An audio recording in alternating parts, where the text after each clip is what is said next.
Welcome to Flat Earth Debate Uncut and After Show.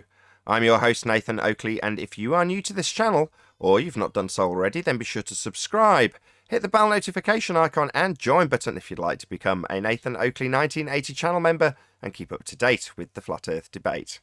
If you would like to support the channel, there is a super chat that runs alongside each of these shows while they premiere, and there's also a PayPal, Patreon and crypto link in the info box below the video. Also below this video you can get £50 for swapping your UK electricity supplier to Octopus Energy. Speaking of Patreon, I'm going to do a quick shout out to all of you who do support me on Patreon, so a massive shout out of thanks and appreciation to Philip Simon, Will Brax, Melby Styles, Troy Shuker, Bo Snail, Joseph Pizarro, Samson, Maris, Mobile Mac 777, Neo the One, Lost Cat FE, Rob W, Open Minded, Reese Pound, Del West Watson, Mike, Muted, Dick Earth Skeptic, NA Literalist, Maria Nealands, Unbelievable Productions, Blue Ridge Ranger, Rob H, The Real Gabster, Windrider, Liam Nedrick Jr., Abraham Mohammed, Naibai, Adrian Quintana, Skeptic936, Life is Short, Fireball X, TheFlatEarthChannel.com, Texas Mike, Edwin Johnson, Kirsten Smith, and David Wayne Foster. So another massive thank you to all of you for supporting me on Patreon. Now I'll hand over to whoever is in Discord and Google so you can enjoy their conversation while I set up for today's live show. Oh yeah, especially sonars. I mean, I know that a lot of drums are well made and real good, but once you go sonar, you don't go back. That's it. Unless you're paid. Like professional drummers, I've seen them literally have sonars and then not have sonars, and I'm thinking, the only way they're doing that is because they're being sponsored by Tama or something, because sonar, I don't think will give you a kit regardless who you are. You have to pay for it. So like Tama and other drums, they just give these famous drummers their shit, so it's kind of like advertisement. But Sonar don't do that. I got probably about 3 different kits, but it's not one full kit. Like I'll have like a pearl kick, some weird Tama high tom. It's like a hodgepodge of like a whole bunch of different. You play too, Sin Cleanser? I didn't know that. Yeah, I've been playing. Yeah, you guys are posting all these people jamming, and it's like, damn, I was right there too. You see that? So who's like the top I drummer posted now? in there, Neil. What's that? Did you see that last little picture I posted in? Remember I was telling you I No. got that little snare drum and started doing rolls? There I am right there. Looks like CGI, man. It's a picture of pictures, It came out pretty good. So like Sin Cleanser, So I got it. who's like on top now in the drummer world?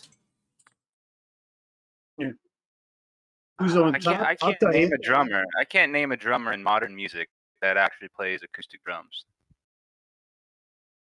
Oh, well, My you're favorite's not always looking going to be too hard. Stuart Copeland. Oh, well, nah. Not even close anymore, bro. There's so many drummers out there now that you just watch them and you're going, holy fuck. Still don't do what Stu did. Just his vicious attack on that snare drum. Song in and song out. Stuart Copeland smacking that snare. Have you ever heard of Thomas Lang? Never heard of him. Tony Royster Jr.? I've heard of him. You see like a jazz drummer? Tony Royster Jr. Oh my God, what's this? Tony. Well, you can't compare them to the Max Roaches and Buddy Riches. I mean, that's a different thing altogether. Oh yeah, you can. Yeah, here, wait. I want to throw this. Watch this little kid. He's 12 years old playing this. And this is if you're going to the internet, that's they always said. There's an Eddie Van Halen somewhere in secluded place in his basement that you'll never hear about. Yeah. Well, this dude you hear about because his name is Tony Royster Jr. But this Yeah, is when he got was the 12 internet. years old. And he does a Got the little internet. tribute to Tony Williams, who I'm surprised you've never heard of. Well, what type of Tony music is Williams. it, Tony Williams? Tony Williams played with Lifetime. He had Alan Holdsworth at one point. I mean, it's Yeah, like I've been jazz out of the fusion music scene for kind of years, shit I'm bro, talking so I about. couldn't tell you. So if you listen to that, if you listen to that little kid right there, sink cleanser, you're gonna shit your pants. Dude, no, this is an old video. I've seen this. I saw Yep. this a long time ago. But this guy's probably, yeah, he's. I don't know what Well, he's doing now. I like his older, like a lot of times drummers, they're seeking so much, like they're trying to be unique. And sometimes they kind of, the style they come out with. But right here, I got. this kid, I was just going to ask because I was looking the other day, and the only thing I see in the Bible pertaining to drums is the cymbal. I don't read anything about drums unless anybody could take me somewhere. You hear about the horns and the stringed I think instruments. David played guitar, and I think you're right. The only thing I've heard is cymbals. They didn't Yeah, play I drums. haven't heard of drums like beating on skins. yeah, how are you not playing drums? It's the oldest instrument on earth. That's what I was. I bet Yeah, the cavemen were even playing drums. All you got to do is get a stick and start cavemen. banging on a Did he log. just say cavemen? Yeah, he did. He said caveman. And I said, just The get a biblical stick and The cavemen, of bang on course. a hell's a log. Biblical caveman?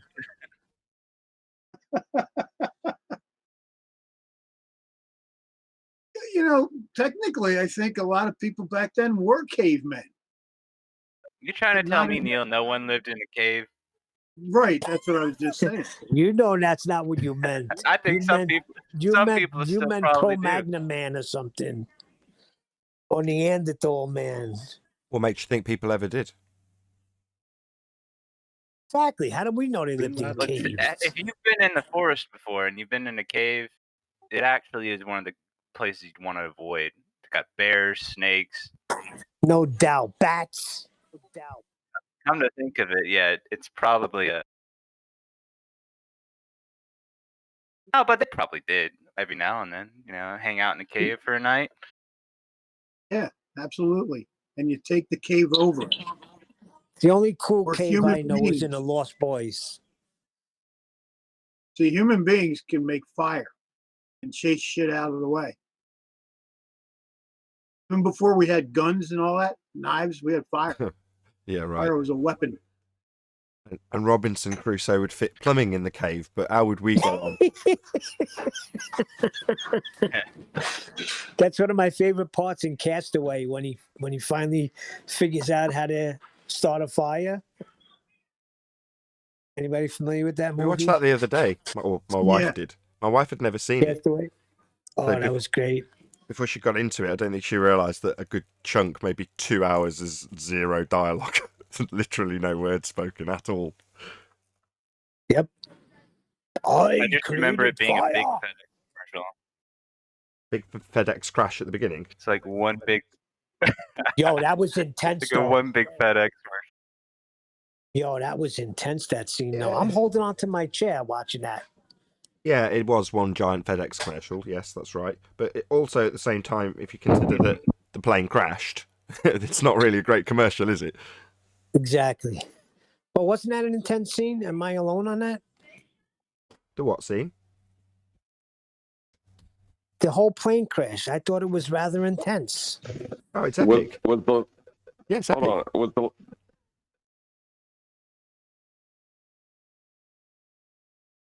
I haven't seen it in probably over a decade. was the gift that he or the one thing he didn't open the only thing that could have got him off the island? I've heard that. What was it? Like a satellite phone. But they never tell you, right?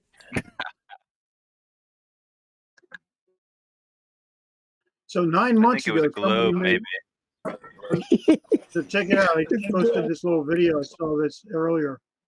Somebody made this video like 9 months ago on Blackpool. Now he just returns the parcel back to the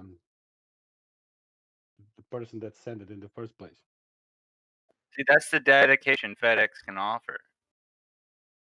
That's why you always go with your gut. She should have went with her gut. That's why you She pay knew for he was the alive. first class shipping.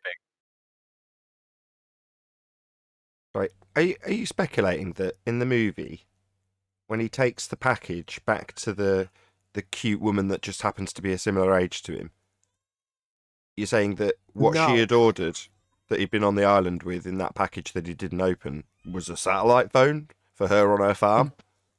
No, he Yeah. didn't give it to her. He left it at a doorstep. He met that girl at the crossway. Yeah, and on the back of her van was... Oh yeah, it was her package. You're right, Nathan. I'm sorry.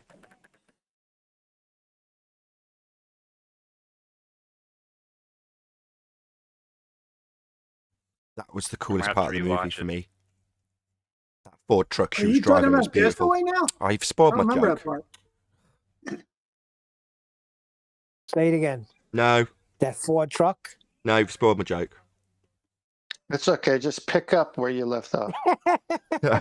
I was coming with that. I was Excellent. trying to think of it.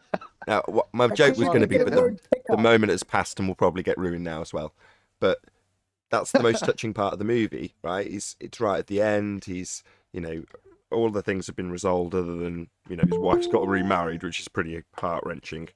But there's a really cool pickup truck that she's driving. Technically, she was never his wife. He didn't get married to her yet.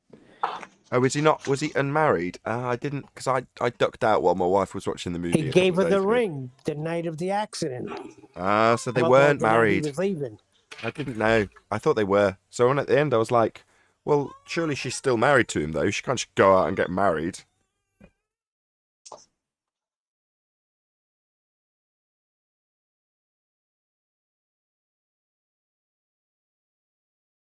That was a good dialogue yesterday with Rumpus. I enjoyed it. Are you going to cut that section out just for itself? Too long. I know. Part A, Part B? Or I like too the long. way you just- set him up, Nathan. You set him up really nice. Been waiting for someone like Katz to come along for a long time to just reinitiate the. There's been no bridge between Isle of Man and Black Swan until now. Thank you, Katz. Thank you so much. Isn't that Somebody dropped. reminiscent of so many other things that initially act or look like something else, and then as time passes, it comes to be your aid rather than what they said it was. Thanks, Bob. Yeah, thanks, Bob's an example. Gas Go Down, Go Boom Boom from Thunderfoot is another example. There's all sorts Yeah. of things that on the surface you go, oh no, this person's saying I'm stupid. But then they say something like gas go down, go boom boom. And you're like, that's going to never die. And like I say, they're normally attacking you when they do it. Yeah. So somebody dropped this video in earlier. And I grabbed it and re-dropped it in here. It's from like 9 months ago. Measuring Blackpool Tower. Yeah, it's the Where is it? context. I'm sure lots of people have gone out and used Blackpool Tower as a flat earth. So's Anthony. So yeah, I'm not just ignoring you when I didn't respond last time.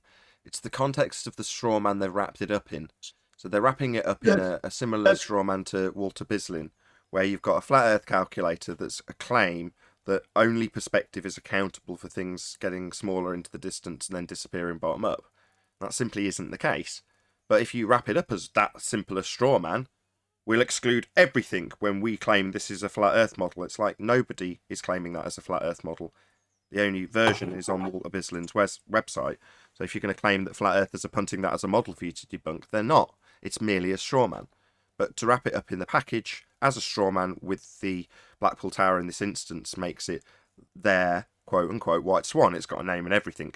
So yes, there has been observations of Blackpool, but are they the same straw man that's being punted with a dramatic backstory of a transition from flat earth in the form of Ranty?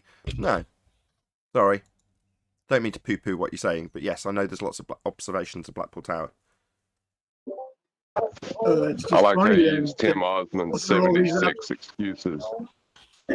Yeah, that's coming out tonight. So I've trimmed it out. I sent it to all the the lads, if you like. So I found it and was like, check out what I've got. Here's Tim Osmond talking about Earth curve with his mouse over the horizon and detailing an extensive list of things that apparently we say are reasons for things to disappear. Not Earth curve, but and then there's a list, right? I'm not going to bore you with it. But it's all the reasons and whys and wherefores, including things that Ranty himself has personally studied, to say this is the reason why things have disappeared. And, you know, when you've got a list like that and someone comes along like Kat and Ruhif, and in this case Ranty, with a straw man where they go, well, if we say perspective will cause it, well, yeah, it is just you saying that, though. It's not us saying that. Perspective is a real thing. Now, if you're going to try and debunk perspective, then be our guest. No, it's what Flat Earth would do. Says who? Oh, nobody. Just the straw man, then. You know? Now, to the uninitiated, the guys who just watch Cats, because obviously we're 3 million videos further down the list if you search for Flat Earth, they'll come across that and probably won't appreciate that it's a straw man. And Cats and Ruhif and Ranty probably know that. It doesn't matter that we're wrong. It doesn't matter that it's got a black swan in it. Because who's going to hear the opponents? We'll just keep beating the same drum. And under the skin, though, I know they watch. They've called it a white swan. It's very telling, right? If we're not under their skin, or if we didn't realise we were under their skin, they've come out with an alternative with the same title and structure, even though it doesn't actually match the logic. Well, yeah, obviously we are under their skin. So they're watching. And while they might take solace for a few moments in the fact that the majority of their audience won't realise there's us here saying, it's a black swan, you complete idiots. Send in your cohort so we can embarrass them like we did Kosho and Rumpus and tie it to things like the Isle of Man and its lack of geometric horizon and that assertion of tangent points that we've had for years and years until the black swan came along. We can do all that all again now. It's ace. Now, like I say, the majority of people... hey everyone. I was just one listening second. to Randy yesterday. Go on. No? I was just going to finish off. I was just going to say the vast majority of people will be unaware that there's a rebuttal coming from us because we're in the minority and we're subject to a fair amount of censorship. We are definitely in the know when it comes to them telling us overtly that we're being shoved down the lists. So that will give them, like I say, a small degree of solace for a few moments. But it won't last because they'll know the reality is we've debunked it almost immediately and are sat here laughing at them. Yeah, that was a double massacre. I was listening to Randy yesterday before on Gem Pandas. Before Flatside came in and made Randy run away for some reason. And Randy was saying to Gem Panda and all them that listening to the show yesterday made him feel sick with our bad behavior or he was basically saying that we were all zealots. Oh, Yeah. And he has some evidence, peer-reviewed papers, that water is very likely locally flat. And different gravitational anomalies with the gravitational force.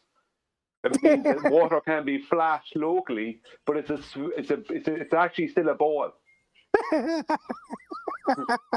That's what he was saying. Oh my God. Yeah. Who cares? So he's really a glober now. He's really a baller now. In all seriousness, in terms of Ranty, he's one dude. If people want to come along and say, look, Ranty's defected to the globe side, they go, okay, let's rattle off a few other people who've defected back. Now, there's a few that thought it would be successful for them in terms of publicity to say they were flat earthers and say that they're not anymore and they're globe believers. And, you know, those are on the for the most part, just complete nobody, as I couldn't name any of them. But you've got on our side, we had Chris Monk, who defected back, ex-Freemason, Nevertheless, that ex-Freemason did transition back to Globe Earth after leading us down the garden path with a lot of the Isle of Man discussion. Very interesting transition back. Very useful to claim that a Freemason came into the arena of Flat Earth and then transitioned back. Also, anti-Flat Earth. Now, if there's a list maybe a dozen long, I'd be surprised. But meanwhile, every single Flat Earther in existence has transitioned from the globe. And we've got, what, half a dozen that have transitioned back? And in this case, with slightly, let's say, smelly motives. But nevertheless, it's not a very long list. But the other, if you flip it on its head, everyone's defected from the globe on our side. Yeah, but Nathan, he's a famous flat earther. Ranty has a very good friend who's a Freemason as well. 32-degree Freemason, he said, is what he claims. Oh, so what? So he's got a friend that's a Freemason. It doesn't matter. So did I when I knew Chris Monk. So what? So what are you trying to say? That they have the secret? No, they have the truth? I just said I'd throw that out there because, you know. Good morning. Hey, Elijah. Yeah, okay. I threw it in there, so I can't really blame you.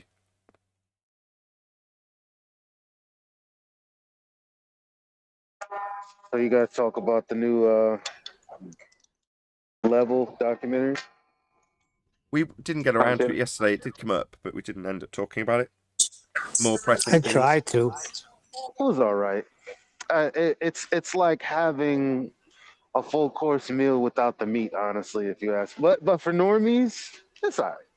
What meat it's better than all right for normies. Hold on, what meat's missing? Our meat. Actually, yeah. Why there's no geometric horizon? When he talked about space, he didn't even Dave Murphy, he didn't talk about the second law of thermodynamics. He didn't even have to say that. He just mentioned, I forget what he mentioned, but he didn't mention the vacuum of space. He didn't even say it. He didn't say it was a vacuum. Like, come on. Elijah, it's okay to say it. They didn't have our meat in there. We got meat. We got prime rib. That's what makes it completely suspect to me. Sorry. What's suspect? I love this. This is all conspiratorial stuff. I love it. Go on. What's suspect? Tell me more.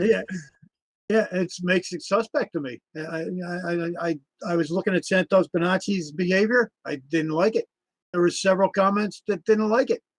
There were people that didn't like it. You're right. Like dog whistles. Like for us, we see it in you know, the subtleties we kind of just look over, but I did notice the tone.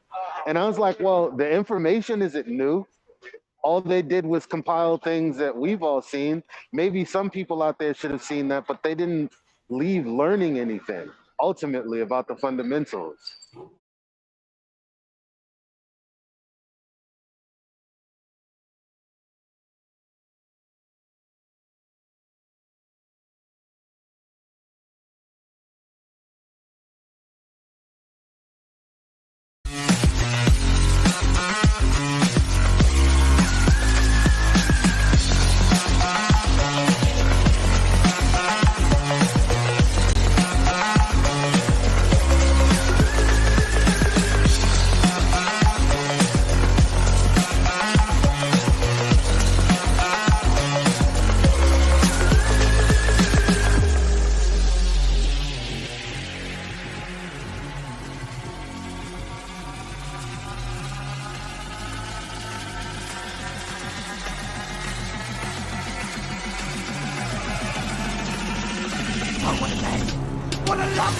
Welcome to Flat Earth Debate Live.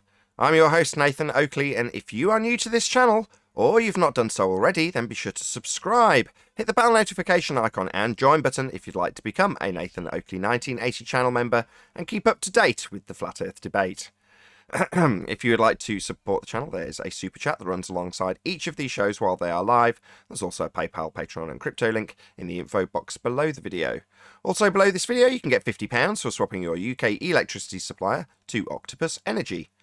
Most importantly, if you'd like to join the discussion, simply mute the page you are currently watching, then click the link in the info box below this video to join the panel and express your views on the nature of Earth. If you do join, please don't swear. If you do, you'll be ejected. And if you are, please don't try to rejoin the stream using sock accounts. You'll be warmly welcome back on the next stream. Please also share the show on social media. Sharing the show obviously increases the live audience, but this in turn increases the chances of a more diverse panel, so please share the show.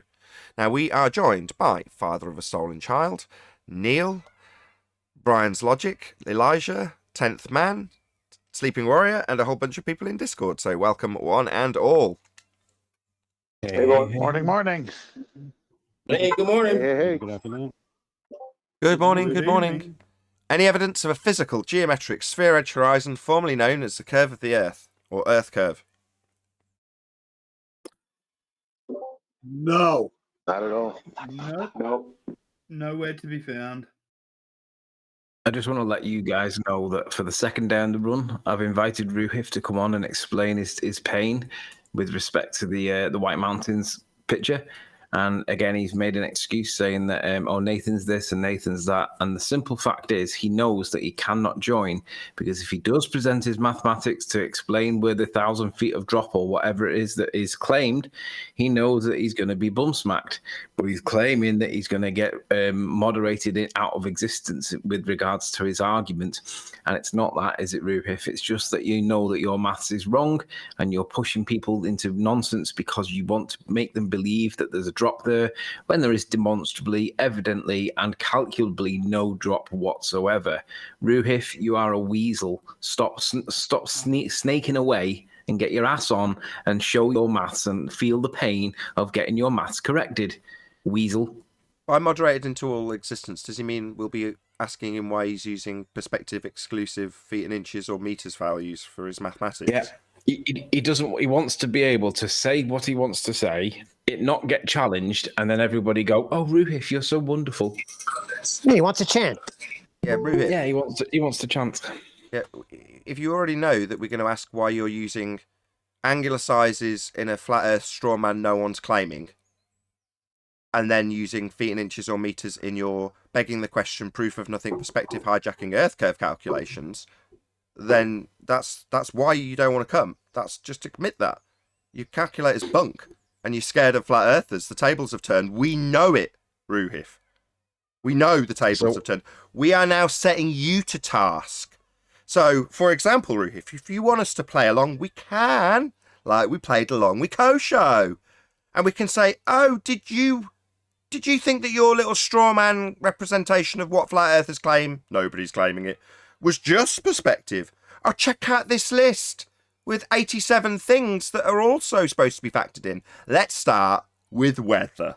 Check out Bev Try Thinking's little time lapse, where the whole image is moving up and down in the period of about half an hour. So if you're going to tell me weather's not a factor, we're just going to laugh at you now, Ruhif. So you can have your little straw man that you claim flat earthers are claiming, when we're not. And you can burn it at the end, but obviously you've got to factor in all the things that you've been discussed about. And Ranty has too. Check it out. Later on this evening, I'll be releasing a video that shows Ranty Flat Earth discussing a massive list, some of the items are his, of things that we actually claim are reasons why things disappear from bottom up. Well, if you're going to assert a straw man that it's just perspective, not that anybody in their right mind would do that, then I'm pretty sure that Ranty, at the very least, is very much aware that weather's a factor. And we've already, what do you know, got a time-lapse that shows that you definitely need to be factoring it in, because it's moving with the weather. As the day progresses, it's going up and down in the imagery. What are you going to say? No, it's the same every day like Kosho did. Yeah, that'll get a good laugh too. So you can have your straw man, Ruhif, Cats, and Ranty, but I think you're all well aware that weather's real, so you need to get them into your maths. Obviously cite which flat earther didn't use it in this straw man model that nobody's claiming that you're burning, before you do stick the weather that you're going to stick in, because obviously we're going to need to verify that that's actually what we'd be claiming, unlike the straw man that you're burning. Can I just point out as well, Ruhif is watching, and I'm going to give him a shout out because I want everyone in chat to say, hi, Ruhif, because we're all watching Ruhif. We can all see you, and we all know that you're watching Ruhif. I should be on this panel, and you should be denying, or you should be sharing your pain, Ruhif, and we all know that you won't. So everybody in chat, say hi to Ruhif, because we can all see you in chat. Not in chat, but we all know that you're watching. Hi, Ruhif. Go on. I Ruhif. Moreover, we now have to debunk your claims, and that's why you're not here. We all know it. Claiming that you're going to get censored is total bollocks. I make it my point on the show to make sure that everyone gets to make their claim. I'll stop other people interrupting it. By the time they start funding muting the challenge to their claim, yeah, that's when they get shut down, yeah. But in your case, Ruhif, you're generally pretty polite, and I'll let you get to the end of your explanations that use feet and inches or meters for things that are slanting away from you, mountains, with scalars that make absolutely no sense. Unless you're trying to exclude perspective and call the horizon Earth curve. I scratch my head a little bit with that because at the moment it's not being called Earth curve, Ruhif, which could also cause you some problems. You know, given that you're trying to prove that there's an obstruction called Earth curve, a horizon, formerly known as the curve of the Earth, a physical obstruction that's now refracted with an R value we've debunked. And we've got liars like Rumpus coming and telling us that something you were a part of, Ruhif, the Isle of Man discussion, wasn't having a tangent drawn to a physical geometric horizon. Later to disclaim that he was, in fact, actually using a geometric horizon in all of those discussions, something that doesn't exist anymore. So I'd like to thank you, Ruhif, personally, for opening these floodgates, given that you personally were involved in some of those calculations, where you drew straight lines for the geometry as is necessary, to a horizon you were claiming to be proven with this maths. That would be Earth curve horizon that we've debunked. Refracted, right, dickheads? Well, that means every single claim you made in the Isle of Man is void. You were wrong. It's all bunk. Thanks, cats. It's nice to be able to say that. Maybe ask us where Ireland is when we point out that the horizon you were trying to claim in that argument isn't real.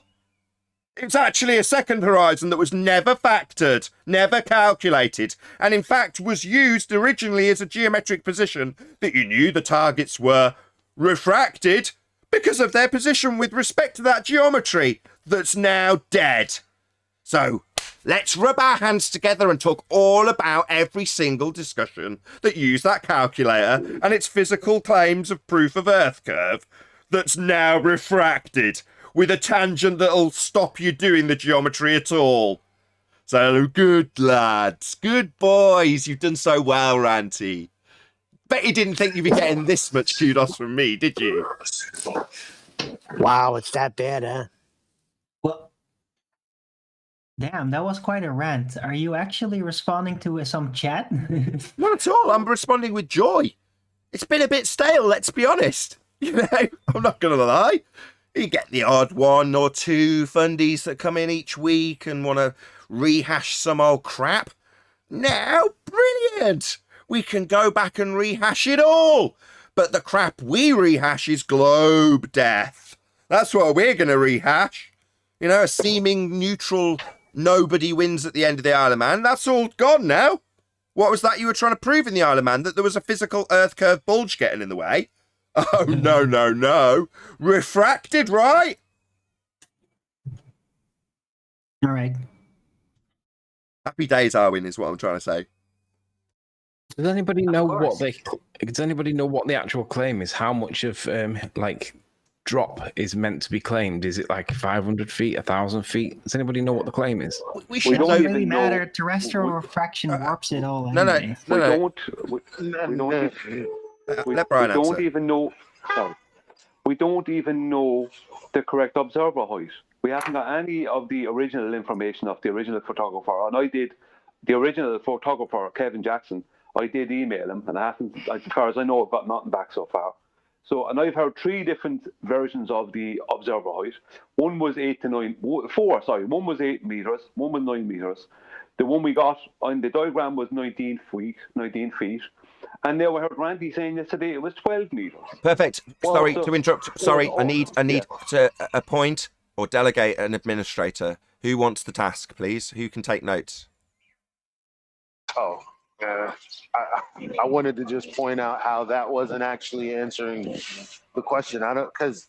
Never mind. Go ahead. You might be on I the want same somebody to path. start making a note of all the different observer heights we seem to have been given, and I want them noted down and who's given them. So we'll start making a list because we're not going to be getting these heights, and I want to make that clear after the fact. So first and foremost, Neil, you're fundy muting me, mate. Let's get this clear. We're starting getting a whole load of anomalies and different observer heights. Jolly good. Now let's get something clear. We, as flat earthers, do not make this claim. You find me one flat earther who says the only reason things disappear into the distance is because perspective. Only. Here's my model of a perspective-only world that doesn't factor in anything else at all. If you can find me a flat earther that claims that, I'll applaud you because he'll be a complete retard. Nevertheless, we don't claim this. This is a straw man. So when Brian says we're going out trying to find the observer height, well, no, we shouldn't be. And we should know what the claim is. If they're debunking it as a flat earth claim, we should all be acutely aware of the claim. Because it would be our claim that they'd be debunking, but nobody seems to be aware of what's being debunked or what's being claimed because none of us are making it. It's supposed to be a flat earth killer, right? Well, why is it that no flat earther understands what the hell's even being claimed in the first instance, let alone how it's supposed to be debunked by their utter horse crap? And who cares? Let them go to task getting what they need to build their straw man. In other words, go and get us the observer height. We've had 4 observer heights for this straw man, fundies. You've got to do better. We're going to start making notes of how stupid and incompetent you are. Can't you even get an observer height right? Oh, how the tables have turned. Remember when we were being barked at to go and get the height at St. Bees? Well, now it's your turn, fuckwits, on the globe side. We've got 4 observer heights. How stupid and incompetent are you on the globe side?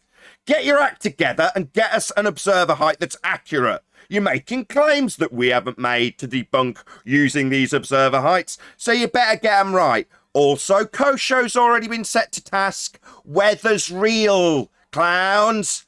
So if you think your little straw man with only perspective is going to fly as a straw man that you burn in lieu of an actual argument flat earthers make, then you better include some bloody weather in it, because that's real, dickheads. Yeah? How'd you like us barking at you to go and get this information? Get us the legacy data. Where's the weather information? Where's the full-on tide heights for every single bit before and after, so we know how much the lay of the land's increased with all the water that's been left in as it's drained away? We want every single aspect calculated before you make any more stupid claims. You don't even know how high the guy is. It's pathetic. You think these fuckwits would have actually done some research? Cats! How stupid are you? Can't you even research your own bloody claim? Have we got to sit here and tell you how crap you are at gathering the actual data? Well, I don't mind one bit, you incompetent fool. Go and get the weather data. Obviously, weather's real. We've already debunked your stupid straw man. Weather's real. Check out Bev's time-lapse, thicko. Now go and get the legacy data for the weather, and then we'll go from there, adding things as we go. When we get to number 89, we'll see if your straw man's still flimsy enough to burn, or if it's so laden with crap that you can't even set a spark to it. We'll see how you get on when we get to the end of our list of things that we actually have said in the past would be reasons for this claim that you're debunking as a straw man. Now, chop, chop, idiots. You're getting orders from us, so get on with it. Yeah. It's not a problem. Sorry about that. I walked into some shit. Yeah. So I just wanted to Nathan's been say, going like, for they 20 asked what's people are asking what's the claim. So if Nathan hasn't already made it like super clear, so let me tell you what it's not. It's not a proof of the globe Earth. Here's what they say. What we're looking at disproves that the Earth is flat. So it has to be a curved surface. That's what they're saying. So, okay, this disproves it isn't flat. What does that mean? I think that's the question everyone's asking. What does that mean in relation to what? Is there a flat Earth model? Is there some, what is it that you're saying is impossible? Illustrate it. Draw the. I don't. Oh, they've told us. Impossible Oh, they've told on us. They've told us. They've told us. Wireframe model. They've told us. Flat Earth. Oh, God. They've told us. They're debunking perspective. That's what they're actually doing. And then saying flat earthers claim perspective. Therefore, if we only account for perspective and we show our only perspective doesn't match with our maths that we have done, not that we've claimed it, not that flat earthers have done it, not that flat earthers have done the maths and claimed it as a proof. It's just a straw man. But they're saying they're debunking perspective. We established that with Kosho. So, no, they're not debunking a flat earth. They think they're debunking perspective because they're idiots. Nathan, I have something on screen there shared. Can I go forward with that now, or do you want me to hold off for a few minutes? No, man, I'm having the time of my life, Brian. Just for Arwen's benefit. It's not a rant. I'm in a very good mood over this, just so you know. Can I clear something up? I walked in, and the first thing I heard you say was, we have 4 different observer heights? Yes. For one observation? That's correct. And I want a note taker to make some notes on it and who's made these claims so we can point out, guys, this straw man you're burning that nobody claims on the flat earth side, you don't even know the height. Check it out. Here's the observer height so far, and we'll keep the list going. Remember, like they used to do to us. They didn't actually do anything, any work, any graft, any investigation. They just sat in their chairs and went, you haven't got that, go and get it. Oh, you haven't got the observer height. Here's the ones we've had so far. We'll sit here in our chairs and bark orders at these clowns that are burning a straw man chocolate. That's hilarious, because I remember when they used to do that shit. So when I walked in, I said, 4 observer heights for one observation? I might want to clean that up. Did you know they also cropped the photo? Yeah, we know. It's a black swan. The cropped bit's a black swan. It gets better and better, Eli. This is the gift that keeps giving. Right. The problem with the straw man fire is it might draw a lot of attention. It might give off a lot of light and a lot of heat, but it burns out really quickly if you have no substance, no wood. And then you're going to be left with nothing. That's correct, Darwin. Yeah. Straw man burnt real bright, real fast, didn't it? And now here we are, barking orders for you to go and actually verify it and point out that how stupid have you got to be to think that things are angling away from you and have weather conditions are only going to be accountable by perspective as claimed by nobody. Yeah, that straw man's going to burn out pretty quick, Arwen, you're right. One more clarifying question, just to satisfy my sense of humor. Has the greasy lawyer come in here to defend this? Yes, he has. This week? Yeah, that didn't work out well either. That didn't work out well at all. So Rumpus came along. Okay. He did his bit of greasy lawyering, said it's a wonderful picture. Then we pointed out that it was a black swan. And then we pointed out that based on their arguments, the Isle of Man has a few issues now that they've got begging the question proof of nothing perspective hijacking Earth curve calculation being asserted by Ranty to bring him in line with the sphere Earth belief. Well, every single calculation formally done on that particular discussion had a straight line tangent to what they thought they were claiming to be Earth curve. Not anymore. But obviously those floodgates have been bust wide open by Katz and his cronies. Well done, idiots. Rumpus got a proper pasting because of you over stuff that was long dead. It was epic. Thank you so much. It's pretty epic. You know the idea of fodder? The idea of fodder is like you send the weaker, I was going to say race because I'm thinking in terms of fantasy books, like goblins and stuff. Anyway, the point is, yeah, you send like, some of the weaker grunts out there to, dwindle down the numbers. And like, so they've effectively thrown themselves in front of the storm that would have been, hey, how come that boat's all the way out there? Like that was the original question. That's supposed to be going behind the curve. But you take a camera. So you change the optics and you change where the horizon is. And all we've had is them arguing for something that we didn't even know at the time. Well, I guess we did, but it wasn't as clear as with the black swan. It's like all of a sudden now, oh, well, there is no geometric horizon. And now we've let them up our balls for the next year and a half talking about refraction. Like, it's absurd. Why do we feel like we need to do this much work? I want to go forward. This system needs to come down. I just don't know how to do that. Fair enough. Ranty said yesterday on that hangout in Gems, he said, we're not even using the correct photo. He said, we're using the other one, he said, where you see all of the things with the people on the left. Or right, he said right, but he meant left. He said, why would you want to have people in the photograph, he said.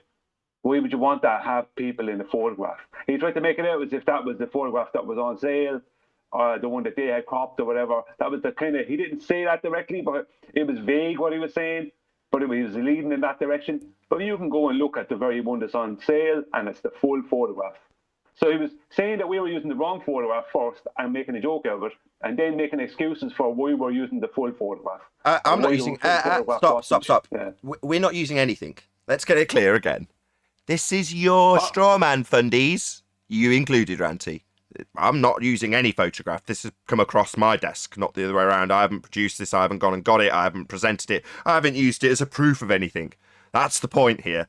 So no, it's your photograph. That's why we're setting you to task to go and get weather data for a start. Obviously, a long list will follow. But we're not getting anything. We're not using the wrong photo. I, personally, couldn't give a crap about Blackpool Tower or these mountains. I don't care, Auntie. I've got no interest in them. Unless some wanker like Katz comes along and says that it's a flat earth killer, even though nobody's claiming it except him. At that point, it becomes his little straw man that he's trying to burn with damp matches. And I'm here to laugh at him, and you, and Ruhif, and any other clown like Kosho that might come along to try and defend it on your behalf. We'll laugh at them. We'll point out it's a black swan, tell our audience how it's a black swan, why it's a black swan, and I couldn't give a crap about the legacy data, because it's not mine. Somebody's presented it as a flat earth killer, did you say? Yeah, I've just taken ownership of it. It's mine now. Do I care where it came from? Do I care that somebody shouldn't have put people in if they were selling it? Not really, Ranty. It's pretty pathetic. But I will take ownership of it as a black swan, destroying the globe, and I'll allow it to open the floodgates for the geometric horizon that was argued in the Isle of Man discussions and any other debate that uses that calculator. Yeah, I'll use all of those things. What's that? There's people in it. Guys, all bets are off. It can't be used as a black swan. We're not going to use it to destroy Earth as a sphere. There's people in it. Why would I do such a thing like that? Why would I? I wouldn't. It came to me. I just sat here and it came my way. Without any weather data or a correct observer height. I mean, that's pretty poor, Katz, Ruhif and Ranty. Why have we got 4 observer heights? Are you really that incompetent? I mean, God, Anthony had to tell me that you were going to Google Earth for it. I mean, Jesus wept. You got to get your tape measures out, Ranty. You've been there, done that, got the T-shirt, mate. You know what needs to be done. So get on with it. We'll sit here and tell you how wrong it is when you do. Google Earth? Weren't they running from Google Earth like 4 years ago? No, now they're using it for observer heights. Yo, you guys are getting funnier every day. Should we trim out all of the offensive comments that Anthony had thrown his way from your side about using Google Earth for an observer height? I think we could use every single word that was used against Anthony against you in this example with total justification. And we all know how thick everybody thought Anthony was for using Google Earth, because that's totally unreasonable.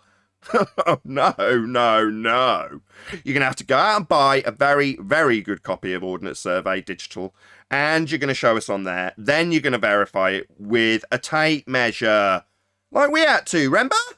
Yeah, chop. Given that you're claiming this photo, you're presenting it as a flat earth straw man to burn, so you'll be getting the information, and we would point out how stupid you are for not having it in the first place. Should have all this to hand, lads. God, we've been through this, but you obviously don't realise how much work's involved in making up such a straw man that's already burnt out. Yeah, we're going to hold you to task on this indefinitely.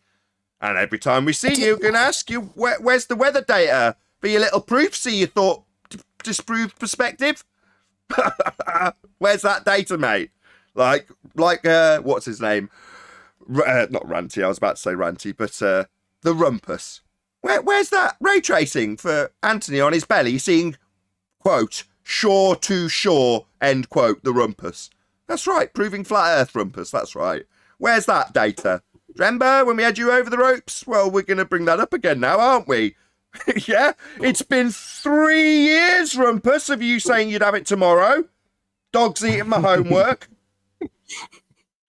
Well, the last time he addressed that, he was about 99.5% there. Yeah. Actually said that. Hang on, Anthony. I didn't get to do what I was doing. Oh, go on then. Nathan won't shut up. That's what the problem I'm sorry. I'm so excited about all this. You can tell. Go ahead, Brian. I've got you on screen again. Nathan's hype right now, though.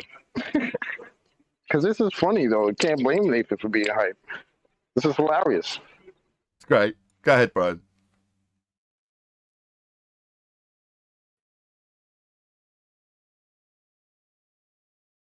You're on mute. I am. Sorry. I was already that Anthony is the problem, right? Right. I'll make this fast as possible. This is you can critique whatever you want on this. This is just some rules I made up for concerning flat Earth and globe Earth angular size change rules. How to calculate for. Okay, for flat Earth, step 1: negating all visual, refractive, weather, and temperature effects. Basic angular size change calculations should take place, i.e., twice the distance, half the size, rule of thumb calculations, etc. Step 2: following step 1, all refractive, weather, temperature, and visual effects should be accounted for and added to the final determination, i.e., visual occultation, optical drop, weather, temperature, etc. For globe Earth, step 1 should be all curvature calculations based on distance of object and from observer and observer height should take place pre-angular size change calculations and should include 7/6 or refraction and be done using one of the official curvature calculators online, which reference a sphere Earth with an average radius of 3959 miles, i.e. made of quarter baseline, etc. Step 2, negating all visual, refractive, weather, and temperature effects. Basic angular size change calculations should take place, i.e. twice the distance, half the size, rule of thumb calculations, etc. And then step 3, following step 2, all refractive, weather, temperature, and visual effects should be accounted for and added to the final determination, i.e. visual occultation, optical drop, weather, temperature, etc. So that's just a quick list of rules, and I can add to it if anyone wants. We definitely will. Yeah. Because this is like things that are not being done. So I'm going to point out 2 things that were not done. First of all, on the globe side, step 1 was not done. They did. Step 1. They just calculated. Step 1. They calculated the flat Earth angular size change and tried without adding in any refractive, weather, temperature, or any of these visual effects. Just a basic rule of thumb, twice the distance, half the size calculation, and then matched it up to their, in some ad hoc way, to their globe Earth curvature calculations. But what they didn't do is they didn't add in, then after doing these curvature, they didn't actually do the curvature calculations and then do basic angular size change calculations and then do refractive, weather, temperature, and visual effect calculations and added all of them to their final result. They didn't do any of that. And with the flat Earth side, they just did step 1 and didn't do step 2. So they never added step 2 for flat Earth, and for globe Earth, I don't even think they did any of them. They just decided after step 1 for flat Earth didn't match exactly what they wanted to see. They decided it was a globe. So one second now. This is the photograph, right? What's that on the mountains over there, right? That's snow. This is taken in late evening. there's snow on the mountains. That means that it's cold. So we know in late evening, right, and in cold conditions, that light is more likely to be bent down the way and pulled down the way. So if they do correct angular size change calculations for a flat Earth, which is basic calculations for angular size change, and then add in all the refractive weather, temperature, and visual effects, i.e. Blackpool getting in the way of you actually seeing the base of the mountains, all these kind of things, if you actually add in all that stuff, right, then they can make some kind of an ad hoc claim. Until then, they can't make any claim. Yeah, indeed, absolutely. And that's part of the start of an extensive list to follow. Now, they've already compiled this list like we're compiling the 4 observer heights, one of which use Google. Bloody idiots. Anyway, these clowns don't really know what they're doing. Don't even know how high the photo's taken from by the sounds of things. Definitely don't, as we've got 4 of them, so who knows? But meanwhile, all they've done is some slapdash apply perspective and try and debunk it. Absolutely pathetic. So we've started the things you guys need to go and get for your little straw man that burnt bright, fast, and died with us now, humiliating you. Yeah? By pointing out that your comparison, when you accept that things get smaller with distance, and we point out, and have been for about 3 straight years, your calculator excludes. We're going to want that parallel. We're going to want you actually accounting for things getting smaller in your Earth curve calculator, because you're begging the question, proof of nothing. Perspective hijacking Earth curve calculator does not change the size of any targets. And if you're an audience member and don't know what that means, whenever they're calculating for a globe, it'll be a feet and inches or meters value ascribed to the target, meaning that you cannot actually see any significant change with distance. A 10-foot wall's a 10-foot wall a meter away or 1,000,000 miles away, and that's how their calculator works to exclude angular sizes. But yet when they compare it to flat Earth, suddenly it's only angular sizes, and they're going to show how only angular size doesn't work. All right, what about weather? We've shown Kosho, we've got a time lapse. Obviously, stuff's changing minute to minute almost. So you're going to need that data to make your claim. Right, Anthony, I've got you up. Did I miss it? Did Kosho say weather doesn't exist or not a factor in anything? Correct. Or... I trimmed that out. Oh, wow. I overlaid it with Bev Try Thinking. Thank you very much. I put credits to you in the description of the info box of the video that's coming out tonight at 7:45 UK time. That video has got him saying, though it's not going to change. And as he's saying it, I've got Bev's showing it over 30 minutes changing significantly. So, yeah, we've already got to the point where we can demand that they go and get the weather data. Shock and awe, they asked us for it when we were debating the Isle of Man, and Anthony had got the imagery of the Isle of Man. Obviously, it was his imagery, as opposed to some thing that he found. But nevertheless, he was demanded to get all of this legacy information, which he obviously was scratting to get because he hasn't got it at the time. And neither have they. But we'll hold them to that in the first instance, and then there's a list of about 80 other things that we can add thereafter, should we choose to, if they actually go and get off their ass and do some work. Because at the moment, they're just making baseless assertions about perspective. It's pathetic. Right. I want to make 3 or 4 points. And it's all to do with motives and intentions to deceive. And I want to show these because I'm not familiar with what the claim is with regards to how much drop there's meant to be. All I've heard so far is there's drop, demonstrable drop. And I don't know how much, I don't know what's being claimed. But what I want to show you is a couple of pieces of evidence for you to weigh up yourself and interpret. First piece of evidence is on Fight the Flat Earth's recent video, he's got Ranty chatting away about this video, the image. 2 points about the image. We all know that the original image has got this bit on the left-hand side, right? But you can see that Ranty's not presenting that. Now, is it on its own? It's not enough because it could be that he got the image from Ruhif. It could be that he cherry-picked it himself. Who knows? But the point I'm making is that he's appealing to the Fight the Flat Earth audience and he's not showing all of it. Now, on its own, it's 50-50. But they've got Bev in the background and they're actually selling T-shirts or sweaters or whatever saying #ThanksBev whilst plugging their show for the whatever it is they're doing, something to do with ghosts. And they're saying thanks, Bev. And they're saying, come and buy the tops because any money that's earned will go and do this, that, and the other. Now, what Bev actually did was he went back to the same location and he got another image. And to be fair, he wasn't trying to match it. He was just trying to get another image to see whether or not the mountains were relative in the same position to the tower.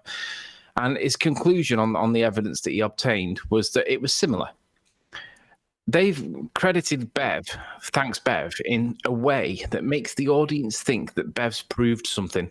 And all he actually did was went back to validate some part of it to see whether or not the elevations were consistent with the tower. But by presenting it as a thanks Bev, it implies that Bev's proved ball Earth, which is totally dishonest. Now, These back to guys the on claim. a low YouTube level of producing like people. Yeah, at but that's an Fox. old What trick. is going on? Sorry, Anthony. Go ahead, Anthony. News. I know. I just wanted to make those 2 points now. What I want to focus on now, on the back of those 2 points, in this image that we see, there are 2 pieces of footage. There is something in the foreground that looks like it's stretched out widthways, and there's obviously the clear mountains in the background. But I think we can all agree that there is 2 points to the whole image, right? There is something in the foreground, and there is the clarity of whatever's in the background. And I'm going to say that the stuff in the foreground is significantly closer because it appears to be bigger, and I'm going to show evidence to indicate, well, to prove what it actually is. Now, bear in mind, we don't know what the claim is for how much is supposed to be dropped, but we know that these mountains are all about 2,000 feet tall. And we know that if we're seeing 2,000 feet tall, we know that something that would be hidden, say, if it was, say, less than 1,000 feet, you would expect it to be behind the Earth's curve. If I was to show you evidence that shows that this mound here is 1,000 feet tall, and it is clearly not just above the horizon, it is 1,000 feet above the horizon, okay, it might be a little bit squashed. But if I showed you that this was 1,000 feet tall, this mound at the bottom, and therefore then I could say there is no missing drop in this evidence at all, then they're going to have to come up with something to quantify the drop that they're claiming.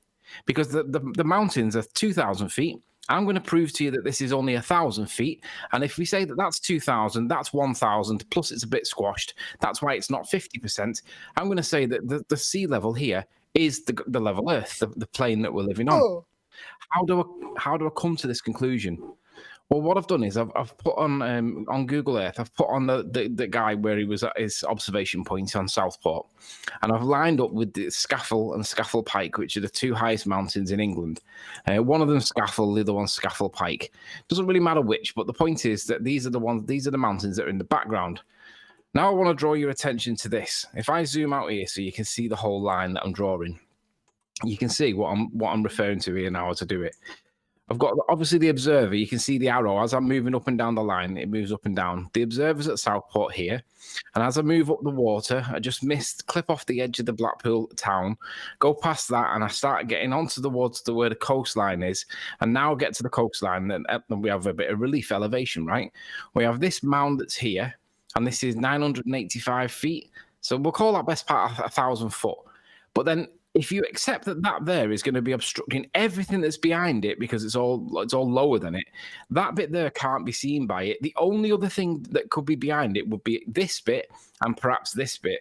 And these 2 bits, when you're looking from down here, they're going to be virtually parallel with each other. You may not even see the back one. It might not be Scafell that we're seeing. It might be this thing in the foreground. But the only other thing in the middle ground is this.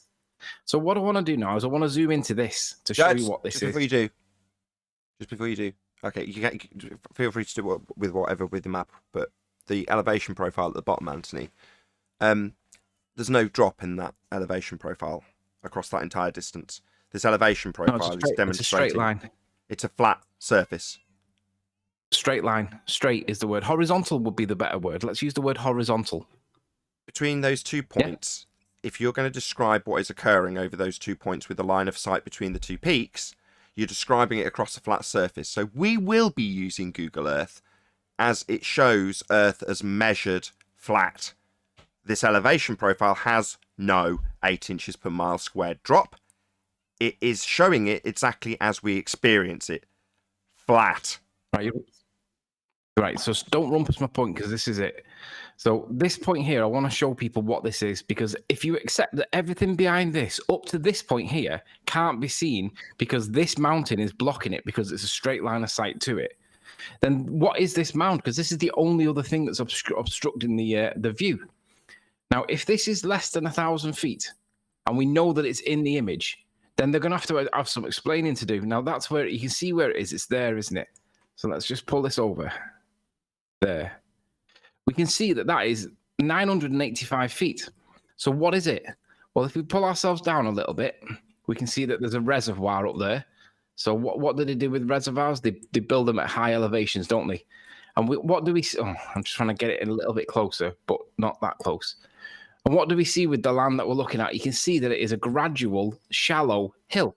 It's not a peak like a triangle. It's a shallow, flat thing, and it's quite wide, and it matches what we see. So if I go back to the original image, look at the shape of it. You've got this long, shallowy thing that's here, and that is matching the only other obstruction that is possible in the image, which is this. I can't really show it now because I'm not in the right place. But the point I'm showing you is that there is no other elevation blockages. There's that one, and then you end up with the peak in the mountain in the background, which is a combination of these two. There's nothing else. So when we look at the evidence in the footage that's claimed, this lower part here is 1,000 feet. That bit up there is 2,000 feet. Well, if that's 2 and that's 1, where's the drop? Because that's going to be ground level at 0. So I want somebody to quantify how much drop is supposed to be there, because we know that this is 1,000 feet high. And when you acknowledge that that's 1,000 feet, unless Google Earth's wrong, we've identified what this lower part of the ground is. And it shows that there is no drop. So can somebody please quantify how much drop's supposed to be missing in this evidence? Because there doesn't appear to be any, guys. Okay, can you go back to your elevation profile on Google Earth? Shout out to Multi-Tom-Tom who says, thanks, Nathan and guys. Hold on, I can't see my light on this. Thanks to Nathan and the guys on the panel for what you do. Thank you very much indeed for the super chat, Multi-Tom-Tom. Right, if you... let's just reshape my screen slightly so it's a little bit more stable. And then I'll make my point. Thank you very much for doing that, Anthony. I know you're all over this, clearly. Yeah, this is the obstruction. Hold on, don't rumpus my point. Hold on, I'm just lining up my screen to make my point. I know you want to reiterate yours immediately, but that's fine. Okay, so on this elevation profile, Anthony's describing 2 things that I want to address, right? I'll get your comments at the end, Anthony. So if you have Anthony's mouse on the left-hand side of this elevation profile, you just move it, yep, there. This is how the begging the question, proof of nothing, perspective hijacking Earth curve calculations are done in what's called an orthographic view. So where Anthony's mouse is now would be you as the observer, and what you'd be looking at if you go to the peak that's almost the tallest on the right-hand side, you can draw a line of sight between those 2 points. In other words, there's nothing occulting it. But in this particular view, we can see our own head. Anthony's mouse, if he puts it on the left again, is representative of you. Well, you never get to see this. You never get to see the side of your own head in the view. Now, that's further to my point that I made when I was rumpusing Anthony's point, which is to say that this is showing it flat. The elevation profile has no curve of the Earth to make the point. And this is our point. Given that the mountain in the middle, the low peak, is represented in their maths as a feet and inches value, and the peak behind is also represented at a peak as a feet and inches value, even in this view, you could draw angles to both the top and bottom of those 2 peaks, and the angular size for both would be about the same, even though one's much, much taller. So the angle from the ground to this mountain, at that peak where Anthony's mouse is now, versus what you can actually see, i.e. what's not occulted of the mountain behind it, those 2 angles off the deck, you could say are roughly the same for what you could see. The only difference between the 2 angles is what you can see of the peak behind has a wider angle to it because it's higher up, whereas what you can see of the peak in front is limited by the deck, represented as a very flat surface in this particular imagery. So the flat deck is the only thing that obscures or limits your angle. So from that peak to the deck, that's what's going to stop your view in terms of its limitation of angle. But that's not represented when you give the mountains in feet and inch or meters values, rather than giving them in angular representations and show pictures like we actually see them with the horizon running left to right. In this image, on the elevation profile, there is no horizon. There's no demarcation between sky and land in this imagery, and that's why they do it. because the demarcation between land and sky, a horizon, is going to be claimed to be the reason you can't see the bottom of this mountain when this one's getting in the way because Earth's curved away from you. But Google Earth isn't showing that. Google Earth's showing it as flat. Hello, Quantum Eraser. Good morning. Morning. Can you grab the thumbnail from Master B or Ballbusters for the show for tomorrow? You want me to get the thumbnail for Ballbusters, episode 60? I just popped it in Ballbusters and Master B. Okay, I'll just. I'm on the wrong screen to have it look nice. Hold on, let's just get that sorted. There we go. Blackpool Swan. Blackpool Swan. Oh, I've been racking my brains. I told you. Oh, yeah, brilliant. That's excellent. I love it. Blackpool Swan. I laughed my ass off last night when I saw that. Yeah, I christened her last night. Oh, that's great. I don't know if you've been listening, and I've been very excited about all of this. It's great. I just want to quickly summarise my last 4 points. 1, Ranty didn't show the full image on Fight the Flat Earth. 2, they're doing hashtag thanks Bev as though he's proved something, and all he did was validate and verify the observation. That's totally dishonest and misleading. 3, the amount of drop has not been identified as far as I'm aware. Want to know how much it is. And 4, there's only one obstruction in front of those mountains, and it's that little mound. And that little mound is 1,000 feet tall. It's clearly evidenced in the picture. It's clearly above the horizon, and there isn't anything missing, guys. Come on, we need to know what's being claimed as the drop, because there isn't any. So we've got a list already, QE, of people, because we've got 4 observation heights. I mean, these people are so incompetent. They can't gather data, and they've got 4 observation heights. It's pretty pathetic. So we've set them to task. Further to conversations with Kosho yesterday, which I think you were privy to anyway, they need to get the weather information. You know, the bare minimum. Obviously, that list of things that they're going to be getting for us to make their little straw man burn a little brighter and longer, we'll be adding to that little list as well. But meanwhile, they've opened the floodgates to the begging the question, proof of nothing perspective, hijacking Earth curve calculator, and its lack of perspective. And I'm going to add that to the list that Brian made earlier. I don't know if hopefully you're listening in, Brian.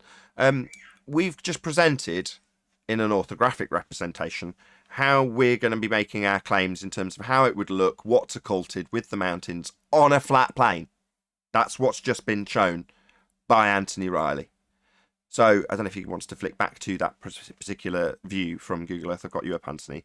I just want to make 2 quick points before he does, as connection to his thing, Nathan.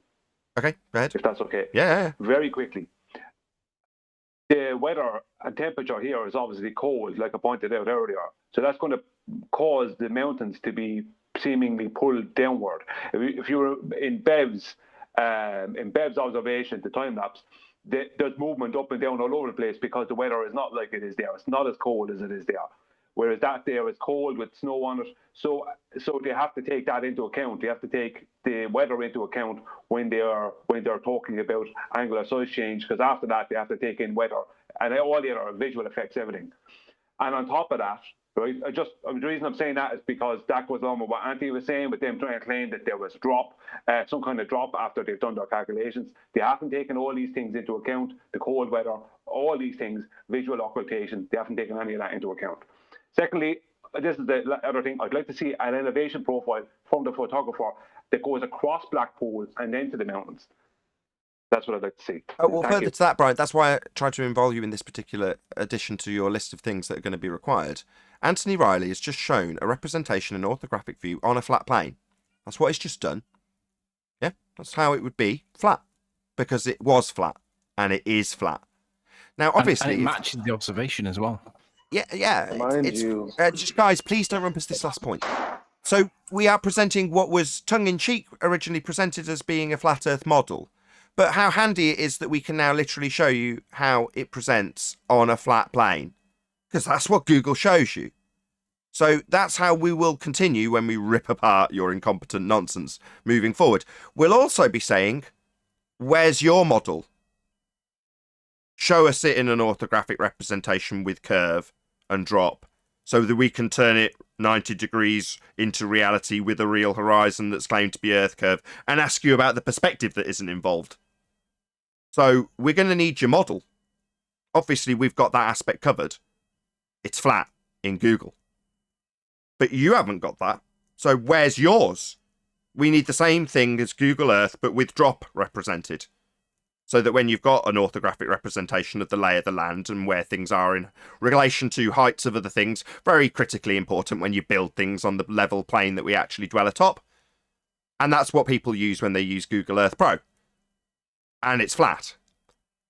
But we're going to need that showing that there's curvature involved that isn't factored in when they're building things on the flat plane we actually function on, as represented in Google Earth, and we will be using going forward because it's represented flat. But you won't be, just to be clear, because it doesn't show any drop. Hey, for a teaser. Oh, go ahead, Corn. Yeah, for a teaser tomorrow, the new radius of the Earth is going to be released. Oh, we got a 2021 radius. That's what's up. Is it bigger than Jupiter this time? Nah, hold on. Just wait till tomorrow. It's going to be released tomorrow. It's at least this far. Tomorrow. Oh, no, it's at Hold least on to this your far.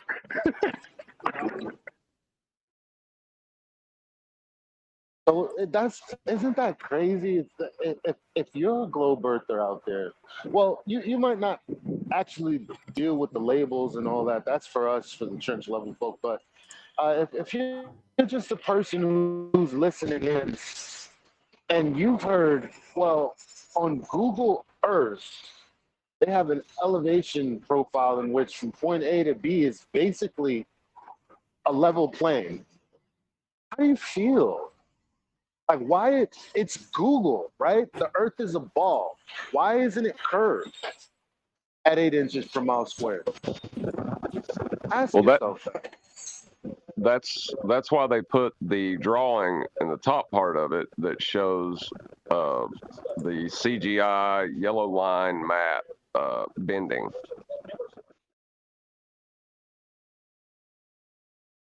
Yes. Indeed. The cartoon bends, but the measurements that are actually used by professionals on a daily basis, they're all flat. The measurements are flat. The critical bits are flat. The representations in orthographic view are flat. And as I say, any further claims of sphere Earth, we're going to need to see that modelled out. Now, obviously, just telling us where the target is and using your maths that's got a pathetic geometry with a tangent horizon, without anything actually modelled on it, like Anthony just showed the entire mountain range, a few mouse clicks. Isn't that amazing what we can do as flat earthers? But you haven't got a representation like that for the globe. Why not? It's pathetic. I'll tell you why, because we're asking in a rhetorical manner. Because the Earth is obviously, observably, and measurably flat.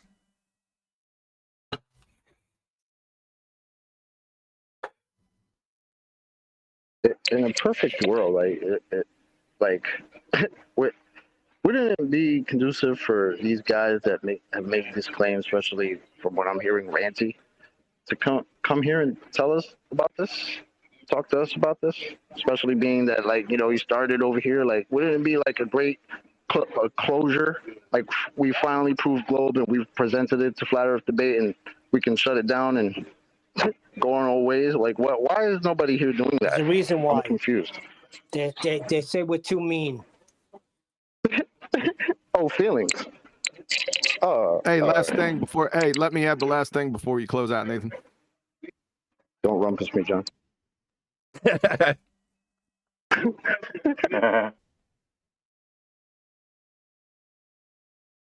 Yeah, go ahead, Kiwi. Go ahead.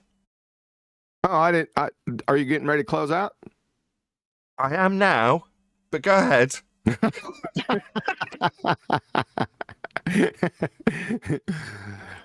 Blackpool swan, won't you come and wash away the rain? Blackpool sun. Wash away the curve. Wash away the curve, Ted. Oh, God, I hate it when they force me to rush into an outro. If you are watching this, however, on either Nathan Oakley 1980 or Nathan Oakley Programming Stream, stay tuned as there will be an epic after show to follow. Massive thank you to both Discord and G Plus panels for making today's live show possible, and a massive thanks to all of you watching in the Nathan Oakley 1980 live stream for hopefully smashing the super chat, liking, commenting, sharing, subscribing, and becoming a Nathan Oakley 1980 channel member. Once again, stay tuned if you're watching on either premiering stream. I've been Nathan Oakley, and I'll see you all in the next video.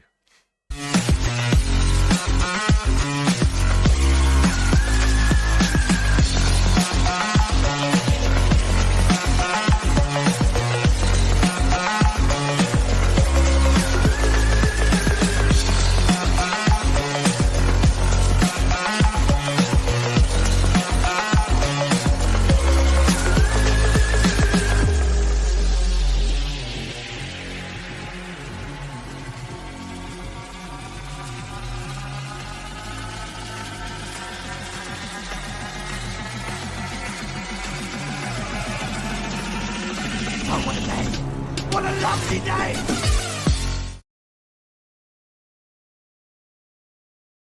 The data or the observations, and then trying to work out what the shape of the globe of the Earth is.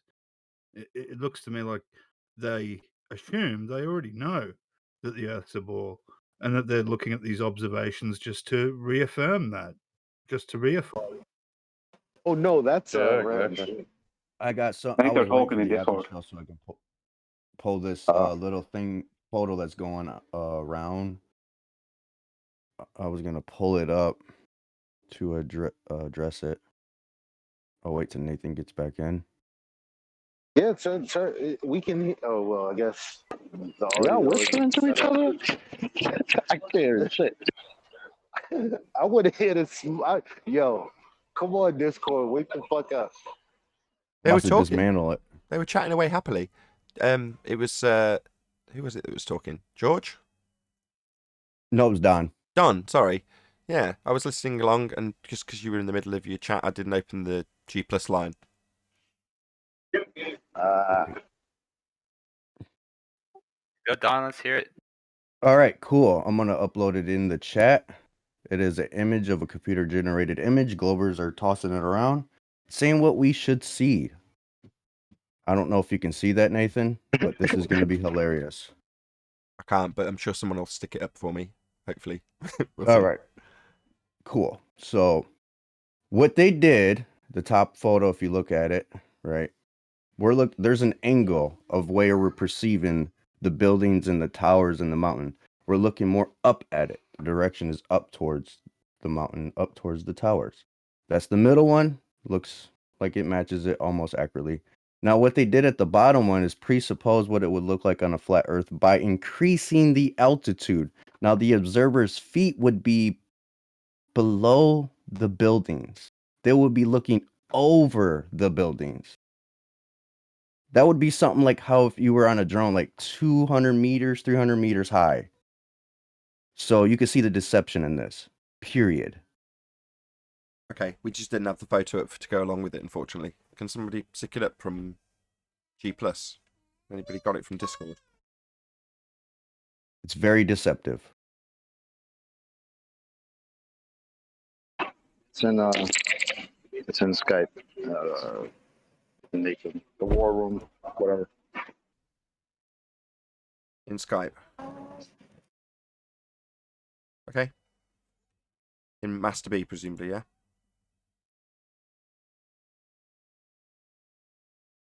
No, I put it in the other chat. The Nathan one. I'll put it in Master. Yeah, I got it.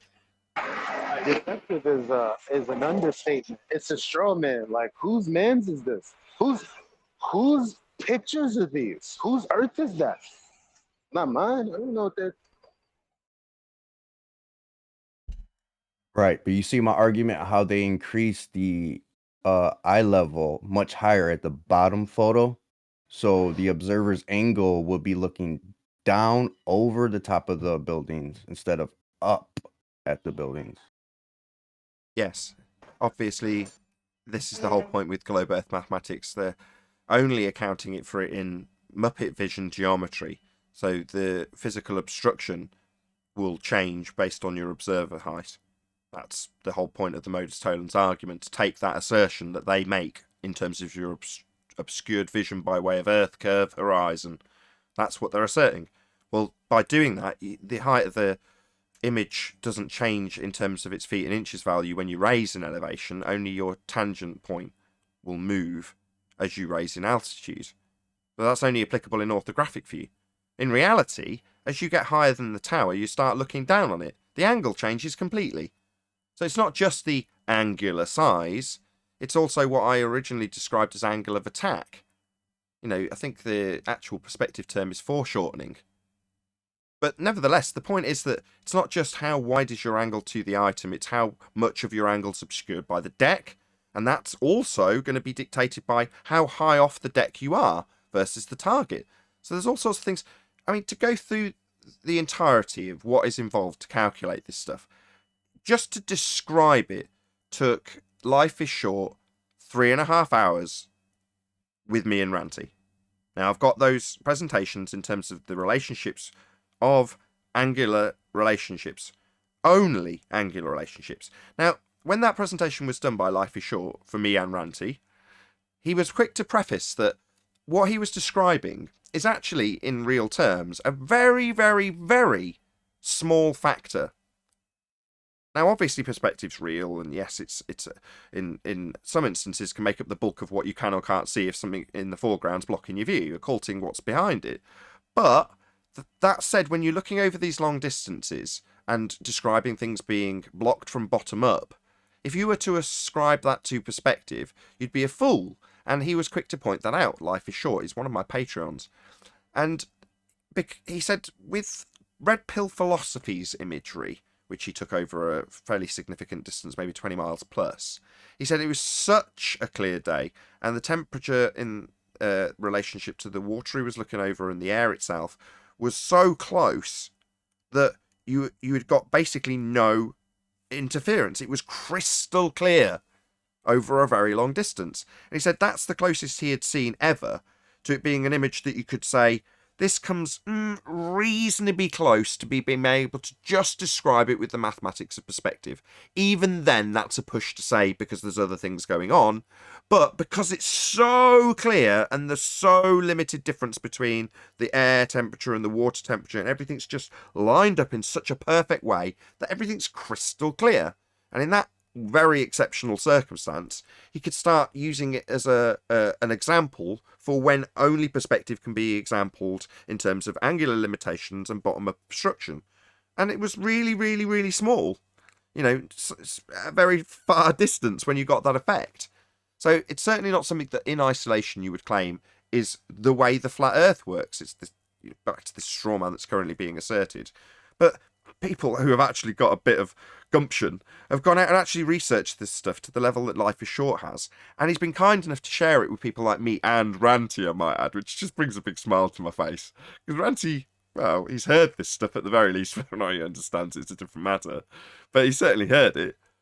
So, you know, if he's heard Life is Short make it explicitly clear that, you know, this is just one of many factors and is more often, if not very rarely, capable of being described as the world that you see in front of you or a long lens, you know, you're never going to get a circumstance where you just describe it with these mathematics. That's never going to happen because there's always weather, right? As Kosho found out yesterday.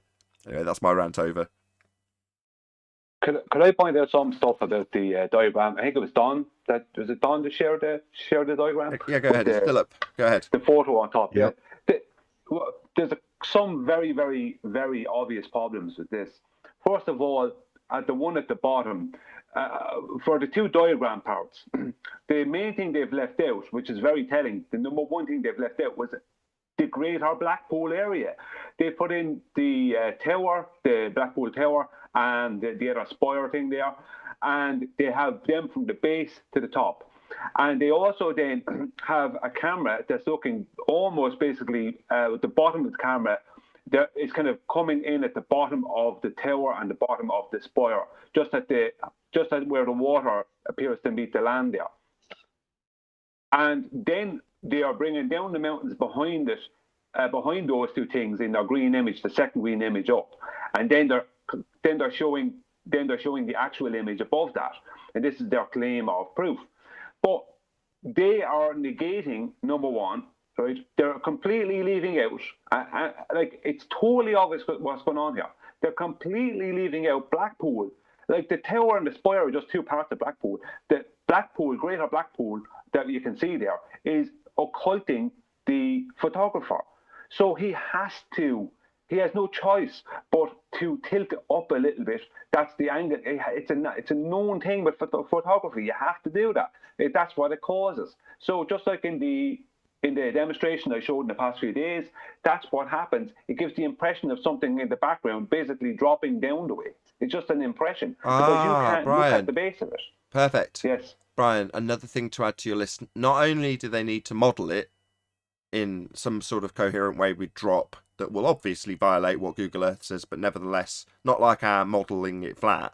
They need to model it. But further to that, if they're going to start talking about angles, what was the angle of the camera? They've obviously given us that, haven't they? Because they've got all the data. Go on it. Egypt, did you want to add something? Yeah, sorry. I was just going to reaffirm that. Do they have the angle? Well, they haven't even got the height. We know they haven't got the angle. But it's good to start poking and getting these things on a list of things that they're going to be getting for us and running around and researching and getting because they're trying to burn a straw man. We don't claim. And even at the end now, I think everyone's well aware that no one's claiming it's a straw man. But nevertheless, we're still going to set them to task and get the angle of the camera. Obviously, we're going to need that. You're talking about angles, right? You, not us, with your straw man way debunking perspective only. Nevertheless, we need to know the angle of the camera and the observer height and the weather conditions. And we're going to need to see it modelled like Anthony Riley has just done. You've got a few things to be getting on with now, let's face it, haven't you, lads? How the tables have turned. I think it was actually Mickey from Discord who first detailed that effect back in 2017 with the J. Tolan Media observation of Mount San Jacinto from Malibu. He ended that argument. Suddenly they stopped talking about that argument because he brought out a video detailing what this was, this visual occultation. He called it photographic occultation, if I remember correctly. And he detailed the whole thing. I'm pretty sure it was him. He detailed the whole thing and showed how the camera naturally has to slightly tilt up the way because otherwise you're just going to look at what you're going to see is mostly the land that's occulting or whatever the object is occulting you. So you naturally tilt your camera up the way to get a bigger shot.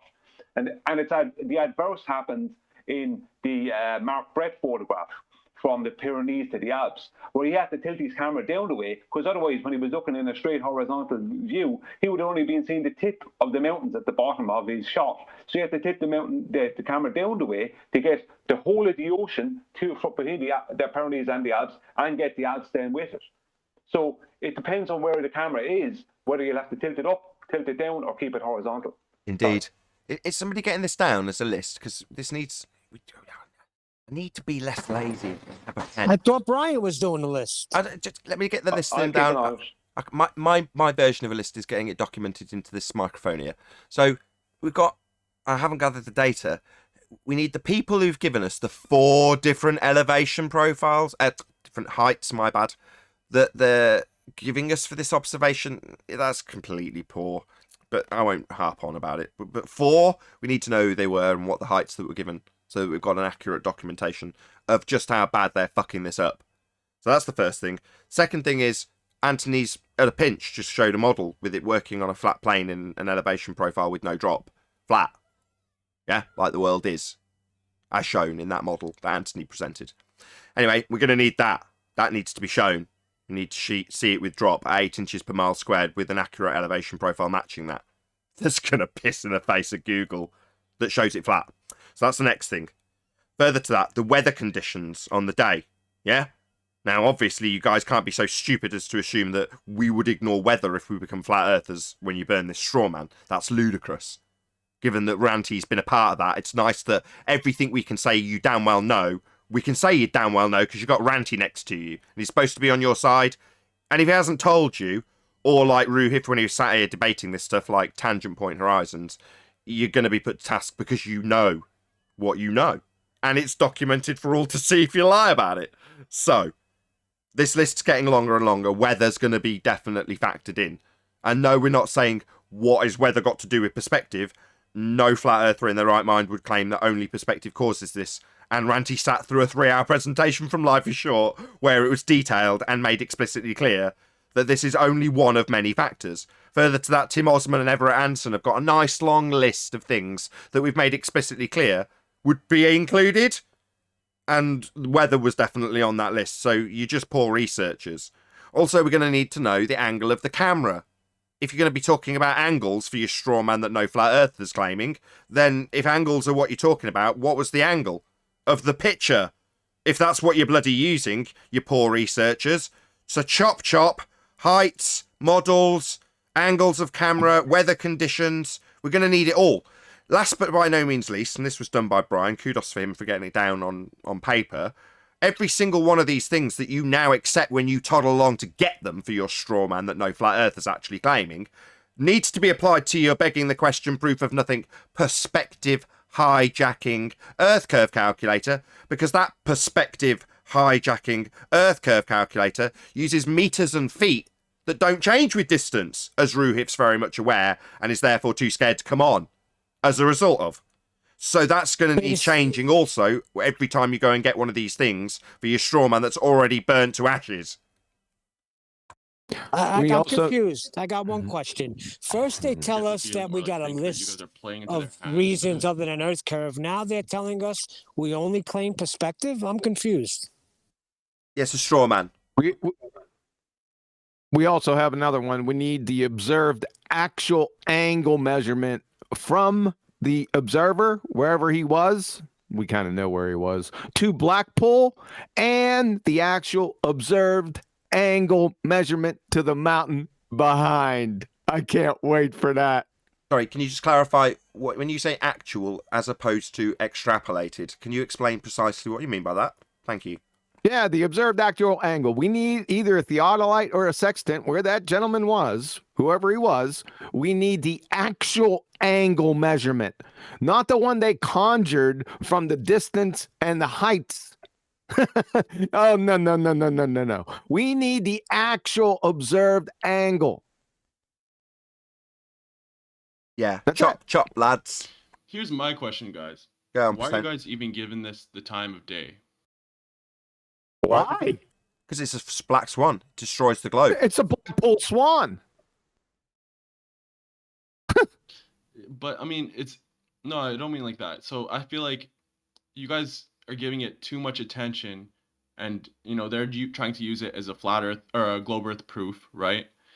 But no, there's no evidence. You do mean it like that, and let me tell you why. Because everywhere you hang out, they're pissing on their own backs when they're talking about it.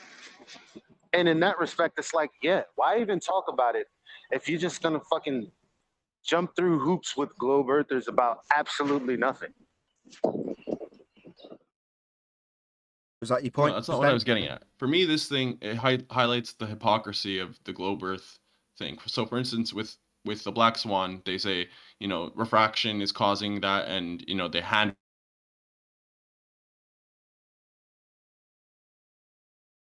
stooping on the mountains in the background. You could have sinking in the foreground. It could be easily explained with refraction, right? But they're trying to use it as like this solid proof of a globe Earth, and it's just hypocritical for me. And I feel like the more attention we give it, any PR is like good PR, right? I feel like we're giving too much attention, and they're trying to just use it to kind of like I get you. I do That's understand. exactly what I get mean. rid of to minimize like the black swan, for instance. I get it. You're in agreement. Thank you, Eli. Yes, it seems you're in agreement. However, we aren't a media platform in that respect. Yes, we are. This is media, but we're not. We're not news. We're debate. So this is very much on topic for us. That's why I'm so excited about it. And why you say, well, you're giving it bad publicity. We're not in agreement. Hold on, Eli. Just 1 second. It's a debate point. So it's not like when this originally unfolded, I was told Ranty had defected. I couldn't care less. Has no benefit, serves no purpose. And if we started talking about it, it would be that there's no such thing as bad publicity for Ranty, and it wouldn't be worthy of talk. And when it was going by, Anthony even was here when this happened. He was literally sat next to me, and we were watching it go by in the chat feed. And we both were in agreement going, this is just not worth talking about. Now, the moment they give you a black swan, or even if it wasn't a black swan, if they claimed it as a flat earth debunking and it wasn't a black swan, there wasn't the extra bit on the left, then it would still be absolutely worthy of discussion, pulling apart what they're claiming. It would still have a bit of a vague and loose segue into things like the Isle of Man. It wouldn't be as strong as it is with it being a black swan. But it is, so we're going to use that, man. And it's happy days for me, because it's a debating platform, not a news platform. Hope that's... go ahead, hold on, everyone else. Just, Eli, go ahead. You said it. Yeah. Well, you're not in agreement. Yeah, because when you say why are flat earthers talking about it, well, one, Nathan answered you. We're talking about it in the context of it being a black swan. Where you are talking about it, they're trying to explain why, like you said, it could be this, it could be that. So for me, that's sounding like what I've heard all day yesterday. Flat earthers trying to explain why it doesn't look how it would look on the flat earth, because that's exactly the straw man they're setting up. Yeah, I would agree with you there. That's a big ass waste of time, my man. Yeah, that's not my intention. My intention is just to kind of emphasize that it's not definitive evidence. You know, it's inconclusive. There's multiple explanations, and you guys were talking about having a whole list of, you know, causes or things that are going on. So for me, it's not definitive evidence to even, you know, I wouldn't say that it's a black swan because, again, refraction. You know, they'll just hand wave it just like they That's do why the I'm first jumping on one. him right now. Why not? What? Why wouldn't you? Hold on. Why wouldn't you say it's a black It is a swan? black swan. Why wouldn't you say it is? Because Yeah, exactly. Hold on, let me answer. I mean, it's like, I would, if you're kind of equating it to the first black swan, yeah, I would say it's the same, because it's the same kind of like effect basically that you're having. The same argument you're gonna hear from the globe earthers, which is that, you know, refraction is causing it. It's not No, something we're we not. haven't, like, you know. But Wouldn't that be our? doesn't. It's Our inconclusive. Stop, guys, we've guys. been being Look, stop. Listen, right. What Percentage is doing is he's putting through the devil's advocate responses to you, and I want him to be heard. He's not fighting this fight. He's just playing devil's advocate. Let him do it, then respond. I'm as guilty as anybody, but I'm in a good mood today, so I'm nice and calm. Go ahead, just make your point again, please. Percent. Yeah, I was just saying, like, you know, you're going to hear the same response that globe earthers had to the black swan. So if you're, you know, if you're fine with that, then yeah, it would be just like that black swan. But as for being a true black swan, we still haven't, you know, quantified refraction. I don't think it's possible to do it in such a way that, you know, it would appease, it would solve it like as definitive evidence. So Okay. like, Okay, I don't know. you're Man. going to get It's pounced basically on. a repeat of the first. Okay, thank you, Percent. You just reiterated what you said, which is great. You're going to get pounced on because it sounds like you don't understand the premise of the black swan and how it works by what you've just said. I do. Yep. But you can't discount the claims that they make. You know, Okay. it's their burden Yeah, we to can. prove, but they haven't done Yeah, it. we can discount them if they're numpty dipshits. Let me What just the hell explain you this. think? The tail's wagging the dog here. Can we jump on him? Refraction. What do you know about refraction? Exactly. Okay, we're back on track. What refraction would they All right. use? So they claim that the looming can loom up the horizon, right? Loom? They Really? haven't Wrong. substantiated the burden of proof. No, that's wrong. Wrong. Hold on, QE. We're trying to keep it concise. No, that's wrong, and I'll explain exactly why. Looming, regardless of whether or not it's incorrectly defined, which is something that I'm sure QE will want to cover in a second, or if you want to cover it now, QE, I'll cut you off. Go ahead if you want to. No, I'm good. Go for it. Perfect. So, regardless of whether or not it's misdefined, is that the right word? Incorrectly defined. Looming is an effect that you could describe as being a visual effect in a picture. Yeah, an effect that you can see in nature. Now, that is not their globe refraction. So when they say the horizon's refracted or loomed in this example, it's part of a bait and switch. Please bear with me. They will seem extremely educated or speak educatedly on the subject of, in quotes, refraction.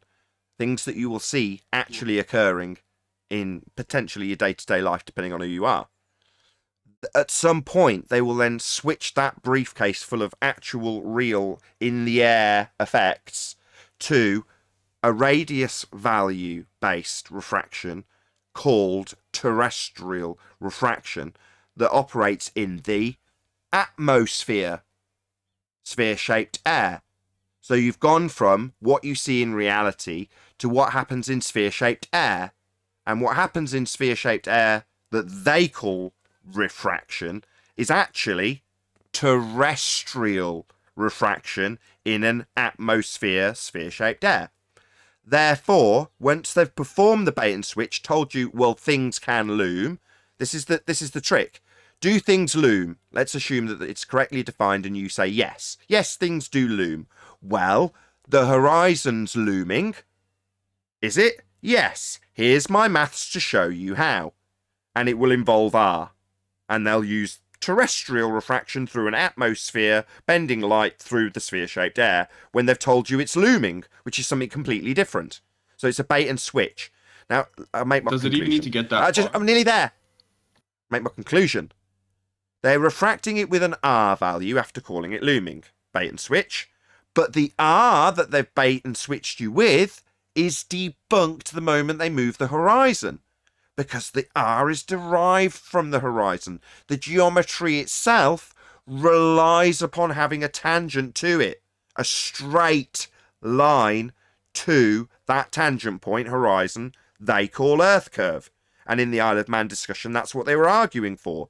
This is Earth curve, the horizon, a tangent point. So the moment they bend it, they've got two problems. One, they can't get R because they're moving where they get R from. And two, they're moving it with the R that they then can't get if they've moved the horizon. So they've got a double your trouble paradox. I'm done. Okay. So steel manning the argument they would give. Is the bait and switch even necessary? They would claim, yes, these like objects loom, right? And you would say, yeah. And then they would say, well, the water is an object, right? This culmination of water that makes up the horizon is an object, and it's looming. They don't even need to talk about, the radius or whatever. That's what they would claim, that the water is an object. Yeah, they and do. That's why the horizon. You're wrong. Stop. Yes, they are. They're going to need to assert that they need an R value in terrestrial refraction. Because when they move the horizon, if you check out Andrew Thomas Young's description of how they move the horizon, they first draw a line of sight to what he calls the line OG. And OG is the observer position to the geometric tangent point horizon. Now that OG straight line that he's drawing with a line of sight in his vernacular is something that, according to them, when you move the horizon, you cannot see. And it's part of the geometry to do all of the sphere calculations. Now, if you can't see it, you can't get R from it, and you can't move it with terrestrial refraction. You're saying, well, if refraction's real, they don't need R. Well, their refraction is based on R. And the point is, when they talk about refractive effects, they're not talking about their geometry of a sphere anymore. So they've got to switch it out at some point for their R-based refraction, and they haven't got R if they haven't got a geometric horizon. Yep. I understand what you're saying. I understand that their R is based off of 7/6R, the K value or what have you, all that jazz. But it doesn't necessarily 100% debunk the claim that refraction could cause this, like that the bending of light could cause. Okay. Are you on medication? We'll try once more. Okay, hold on, Chocolate. Refraction. Hold on. The refraction, the terrestrial refraction that he just told you requires the R. Is that what you're saying? I'll try a different way, guys. He's not listening. He is listening. He's just, let me try and take him through it a different way. Is refraction real? Percent. Yes.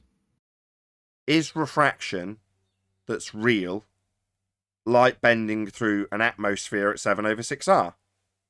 Is it the same thing? No, that hasn't been shown. Right. So refraction's real, and their refraction isn't refraction. It's that simple.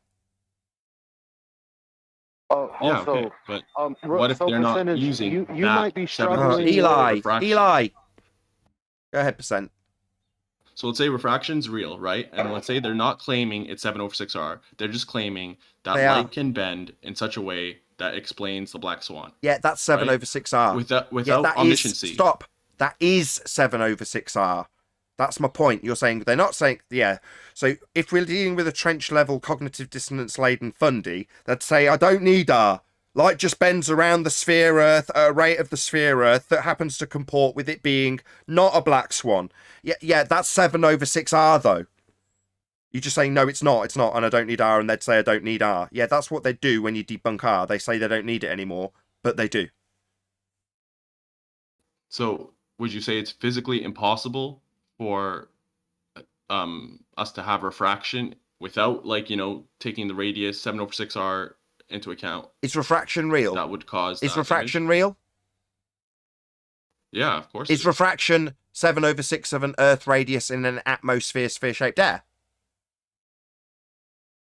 I just answered this. No, that's no. So is it impossible that you're going to ask me if light's bending through an atmosphere at 7/6R when that's refraction? Because it isn't. Why would it have to be 7/6R? We just said we don't recognize the radius. Because that's the only way it's going to bend around. Let me answer it. Let me answer it, guys. Let me answer him. I keep trying to tell you, because that is their refraction fact. They don't have to like it, and they can deny it all they like. That's when they lose. Well, I don't have to use refraction that's based on R. Yeah, you do. That's your model. Likewise, when they say, nobody claims the horizon's Earth curve, a similar sort of stupidity, they deny the very thing they're trying to prove when you debunk it. So on the globe, it would be physically impossible to have a refraction that's not 7/6R. That's not real. 7/6 of a radius isn't real. Locked into it, basically. 7/6 of a radius isn't real, especially if you can't get the R bit, because the R bit that you're making this argument with in 7/6R refraction, also known as terrestrial refraction, also known as standard refraction, also known as light bending through an atmosphere, sphere-shaped air, that is going to be required to move the horizon. And that's where you get the R from. The end of the argument. Now can I add something? Yes. Is he in Discord? Yes. Percentage, look in live stream here in the next couple minutes. Go ahead, Elijah. All I wanted to say is you can't. So first you come in here and you ask why we're talking about this. I first told you, well, we're talking about it for a different reason than why everyone else is arguing back and forth about it. And we're talking about it in this disjointed way because what you've heard talked about is an image that's been manipulated. So it's not even the full image that we're talking about. When we're saying there's no freaking drop from here to whatever that is, that little hump in front of the mountains that you don't know what I'm talking about because you haven't seen it yet. This is what we're talking about. So how are you going to apply refraction to that?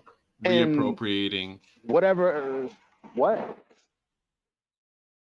I was going to say you're basically reappropriating the argument, using the correct image and adding it to like your arsenal. What do you mean correct image? There is no correct image.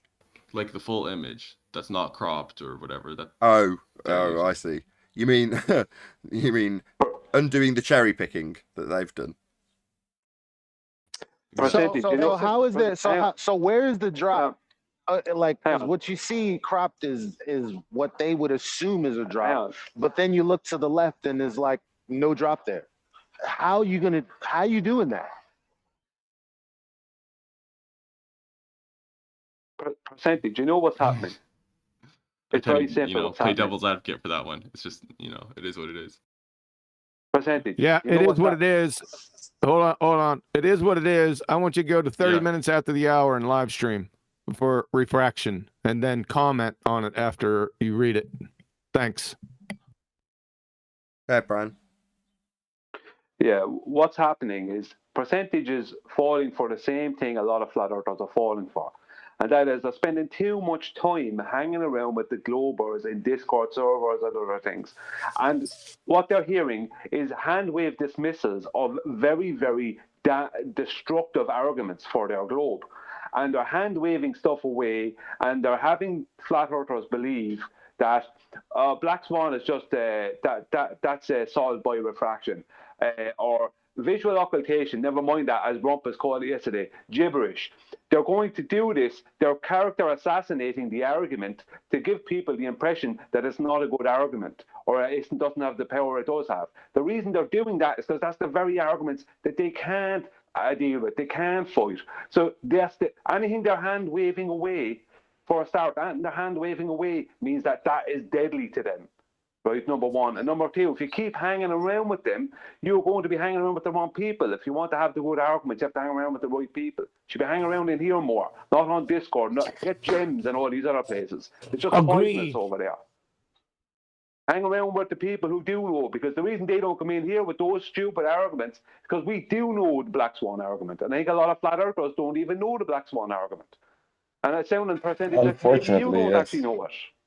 He doesn't know it. Yeah. And most bowlers don't have a clue. No, stop. That's not true. Stop. Hold on. Guys, he does understand the Black Swan argument. He made that clear. But he didn't understand the Arwinian paradox that they respond to it with when they say refraction. Now, we're at the stage now, tip of the spear, where we can use that to our advantage when we assert your prior arguments, in the case of the Isle of Man, utilised a horizon that didn't exist. Now, that horizon that didn't exist was the very thing you were trying to prove in those discussions with geometry and straight lines. Now, if you don't understand that when they say, well, it's refracted, it's like, well, when they say refracted, the thing they're trying to prove is that Earth has a geometric horizon that's blocking things. That's their claim. The moment they say refracted, that's actually where they lose. It's not a rebuttal, it's the death of their argument. But if you don't appreciate that, if you hear me just say those words, you go like, well, why? Well, because you can't move the horizon with an R value if the R value is based on the horizon. It's a paradox. Right, you can no longer measure what you claim.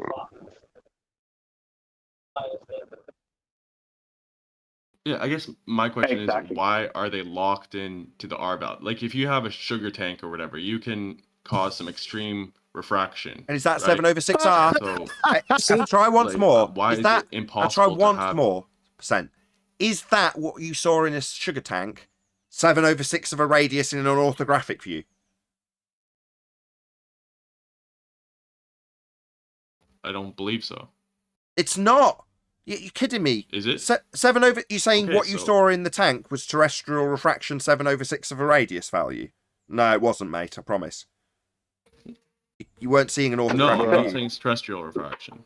Yeah, it's not. That's only available to you when you see the side of your own head. How often have you seen the side of your own head? Exactly my point.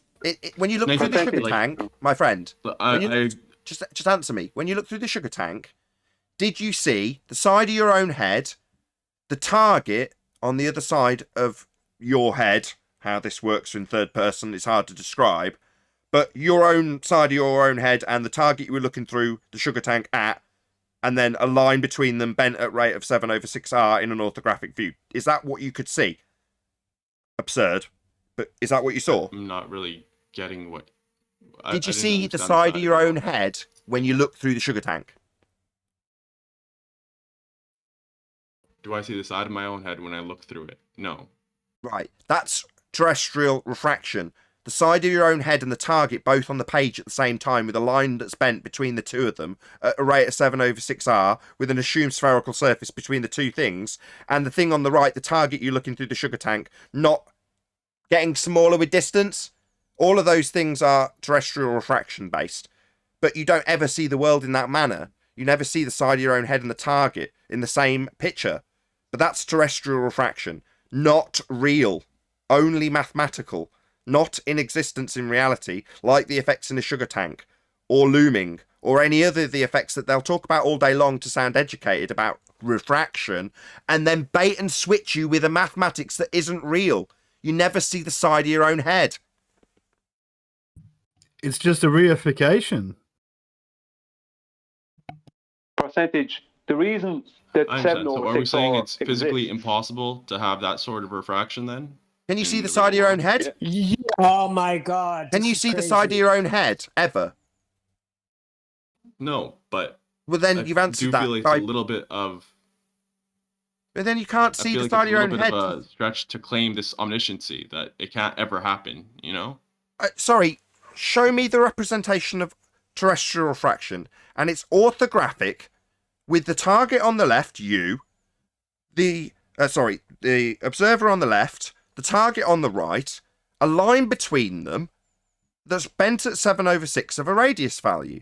Now, the target won't change size because it'll have a meters value ascribed to it, and that is the world in orthographic view where terrestrial refraction resides. That is terrestrial refraction, the orthographic mathematical representation of a sphere Earth that only exists in maths with light bending around it to reach you on the left-hand side of the page when you look at the side of your own head. That's about the 10th time I've said it. That cannot be something you will see in reality, Listen, ever. I'm with you. No, Nathan, that's not. I'm with you. So that's not what you see. Refraction relies on R, and there's no evidence of it. That being said, I feel like it's a bit of an argument from ignorance to say it's absolutely impossible to have extreme refraction in the real world like we do see in the sugar tank. And is extreme refraction in the sugar tank 7/6 of a radius value? How many times have we got to do this? No, get away from the. So it's not going to be their sphere refraction that they're going to bait and switch you with. So telling me how much extreme refraction in reality occurs will never make you see the side of your own head and light bending at 7/6 R, which is what their sphere refraction is. Keep telling you. What the hell is extreme refraction? Not 7/6 R. What the hell is that? It's How do you judge what? gargantuan. How do you would judge flat what's Earth extreme refraction in work? refraction? Well, the bottom line is. I said extreme refraction in reference to the refraction you see in like a sugar tank, for instance. Oh, can we get two Extreme refraction. Can we have a citation for that? So let me get this straight. Hold on, Elijah. Let me get this straight. You're saying that the black swan is questionable because of monochromatic light being shot through a fish tank filled with sugar water.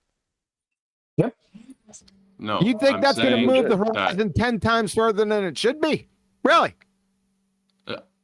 I wouldn't say questionable. I would say it's not 100% proof, right? Oh, it's 100%. I would say that You there's just a don't know what looming is. 0.01% chance that it could be this No, super there ain't unlikely. 0.0. You just made that up.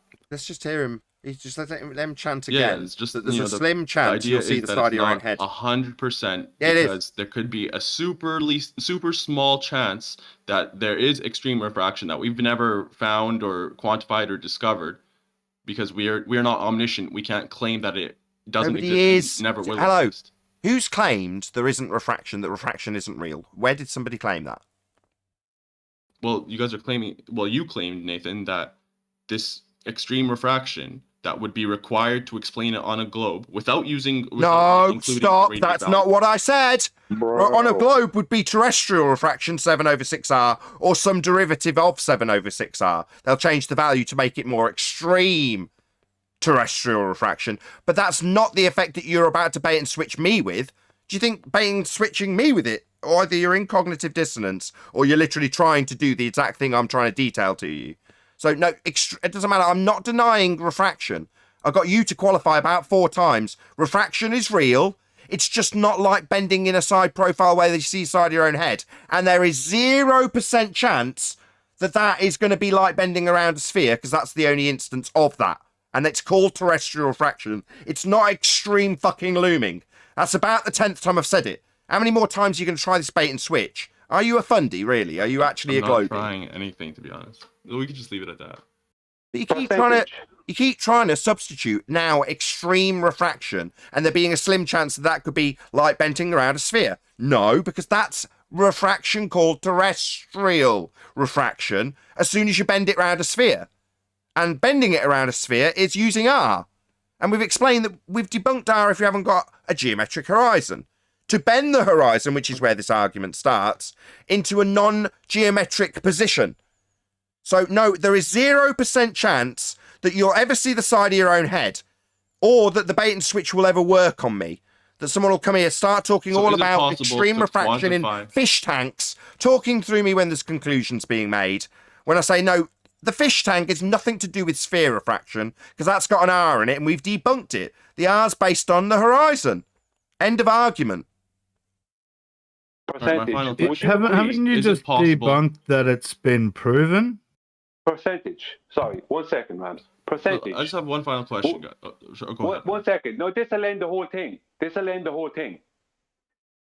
Is the horizon a visual location that changes with weather and elevation only?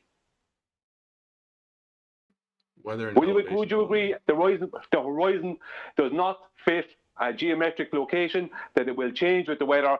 You can stand in the same location and see the horizon change from its location further and closer to you within an hour. Would you agree with that? Of course.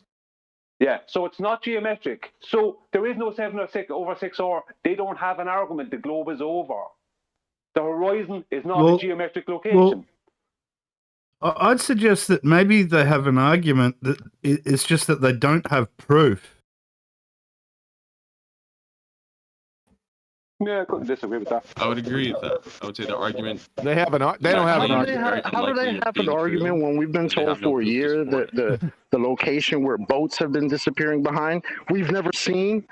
Can someone tell me how the fuck we have an argument? We don't. It's the demolishment of the globe. It's the end of the globe. It's the last nail in the coffin for the globe. And refraction puts another nail in. It's not a defense. It's not an argument. It's another nail. Unless you don't appreciate that you need R to claim refraction. Or if you're under the misapprehension that when they say refraction, they mean looming or extreme refraction or an equivalent of stuff bending light through a fish tank. When their refraction isn't that. It's based on R.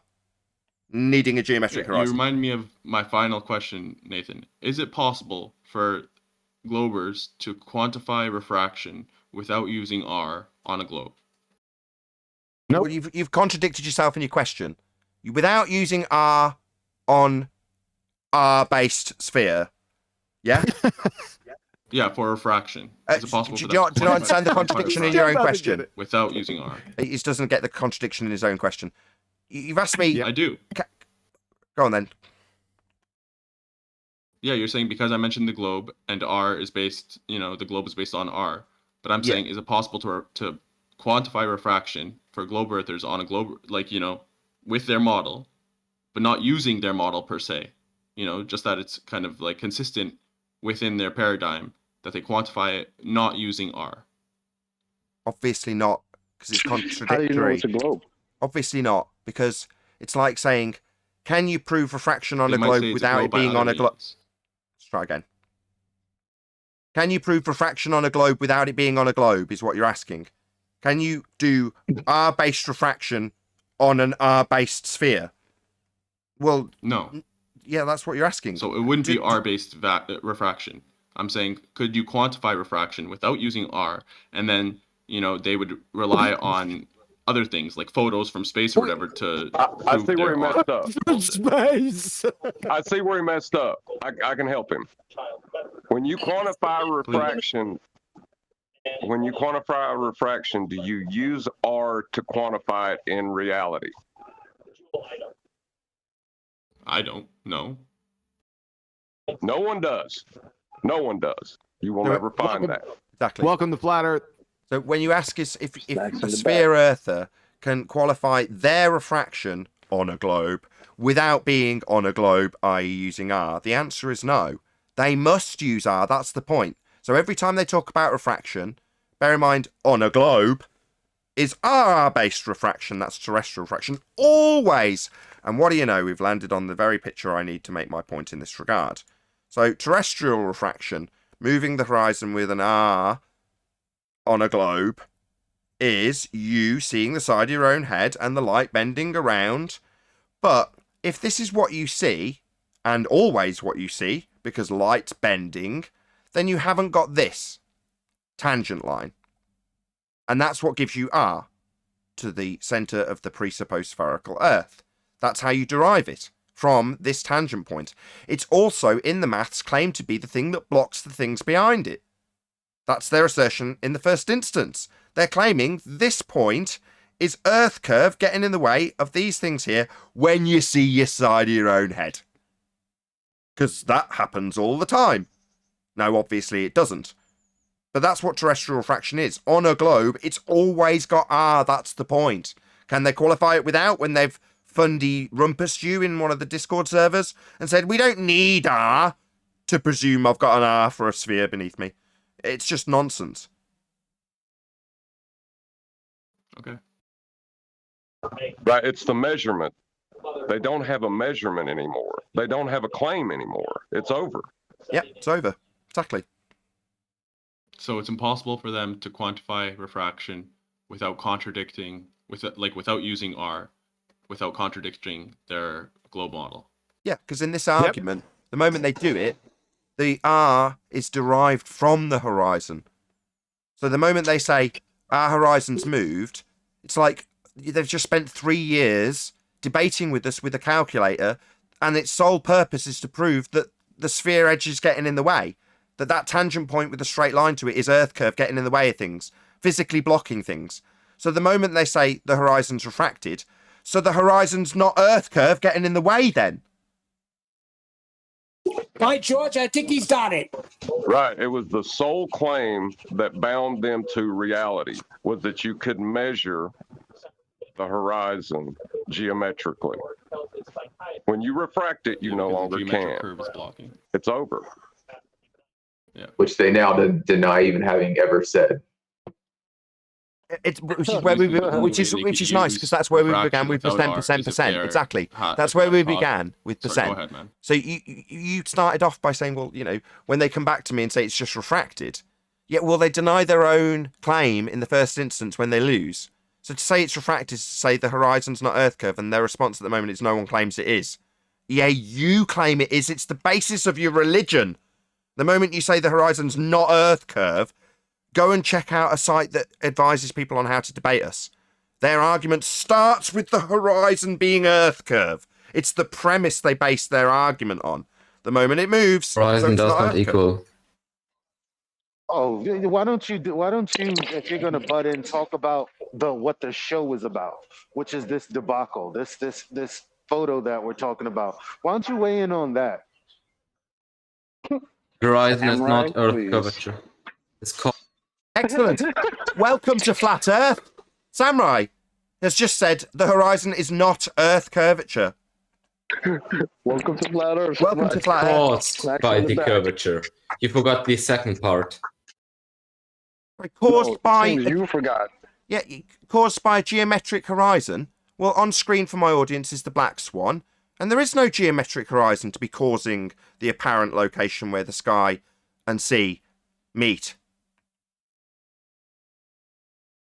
Never claimed that the horizon we see should be at a fixed position. That's what the Earth curve calculator shows in exactly those terms. The calculator claims that the Earth curve horizon gets in the way of boats and buildings. That is your claim that the Earth's a sphere in the first instance, and here he is, right on cue, denying the very premise of being a sphere Earther. Yo, I got this 15-minute video where it's destroying the flat Earth, part 1, the horizon, where they talk about how the geometric horizon, which is the apparent position where the sky meets the ground, that's where the obstruction is happening. Yeah, he's just denied that, and I've told him that that's the very premise that the Earth curve calculators are based on. I had Rumpus absolutely over the ropes yesterday on this, Samurai, because he debated for a significant period, claiming that the horizon was Earth curve getting in the way of the Isle of Man. You absolutely claim it with your calculations. What kind of a thicko are you, Sam? Didn't you realise that you and your religion had an Earth curve edge for a horizon? Why would you deny the very premise that it is to be a globe Earther? Why would you do that, Sam? I'm claiming what every single glober in here claims. The Earth curvature is not the horizon. It is the horizon is caused by the Earth curvature. So when Okay, let me answer. I'll ask you the question I asked Rumpus yesterday.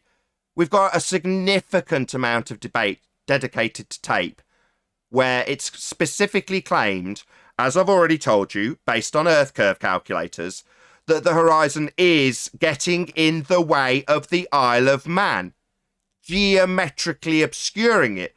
Now, you're telling me that you now take credit for every single one of those debates being wrong because you're not claiming that it's getting in the way of the Isle of Man, correct?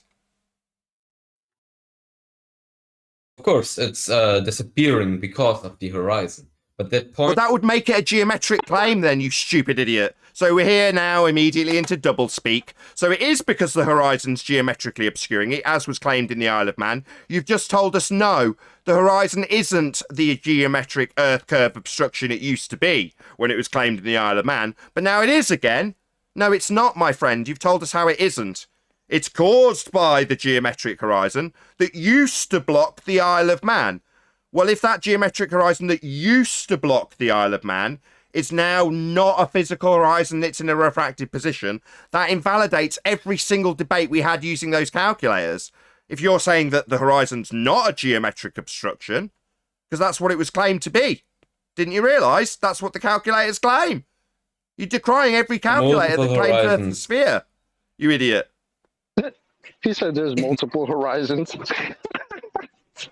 He's calculating unicorns. Can you show us that? Can you show us that, Samuel? Perfect. Look at the mountain. Like at the mountain range, the horizon. Where is it? Can you point it out? Look at the mountain. Well, I've got our black swan up for the moment, just because that's handy and on screen. That's the example I gave a moment ago.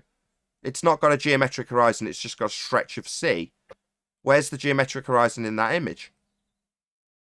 You shouldn't see the geometric horizon in... Well, then that invalidates every single discussion we ever had on the Isle of Man, because it was claimed to be blocking the bottom of the Isle of Man.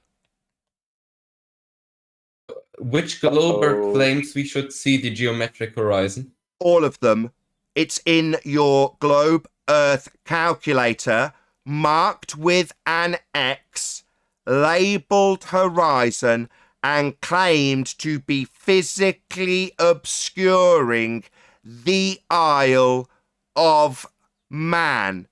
A lot, including but not limited to Rumpus, Conspiracy Cats, and Ruhif, who are currently punting a load of crap Blackpool Swan. They have also specifically stated that the horizon is Earth curve, blocking the Isle of Man, Samurai. You are invalidating every single argument. At this point, Sam, I just want to say a little shout out. Thanks, Cats. Thanks, Ruhif. Thanks, Ranty. Wicked fun. Sam, you're invalidating every argument we've had on Flat Earth Debate that use that calculator right now. How fucking idiotic do you feel? So I didn't see the citation where it said that we should Sam, see the geometric horizon. Citation, Flat Earth Debate 60 through 150. Every single show that has ever showed the Earth curve calculator ever is my citation, Sam. You have invalidated approximately 100 shows with people like Katz and Ruhif who have claimed precisely that. You've invalidated every single one of their claims. Keep going. That's my citation. Nathan, you misunderstanding stuff is... My citation. Every Flat Earth Debate that's ever used an Earth curve calculator. That's my citation, son. How are you visually measuring something you can't see? What, the thing that was formerly blocking the boats and buildings and Isle of Man specifically? He's invalidating all of that right now by answering that. I just point that out. This is wicked. Keep going, Sam. Keep digging. That's what I say. Just keep letting them talk.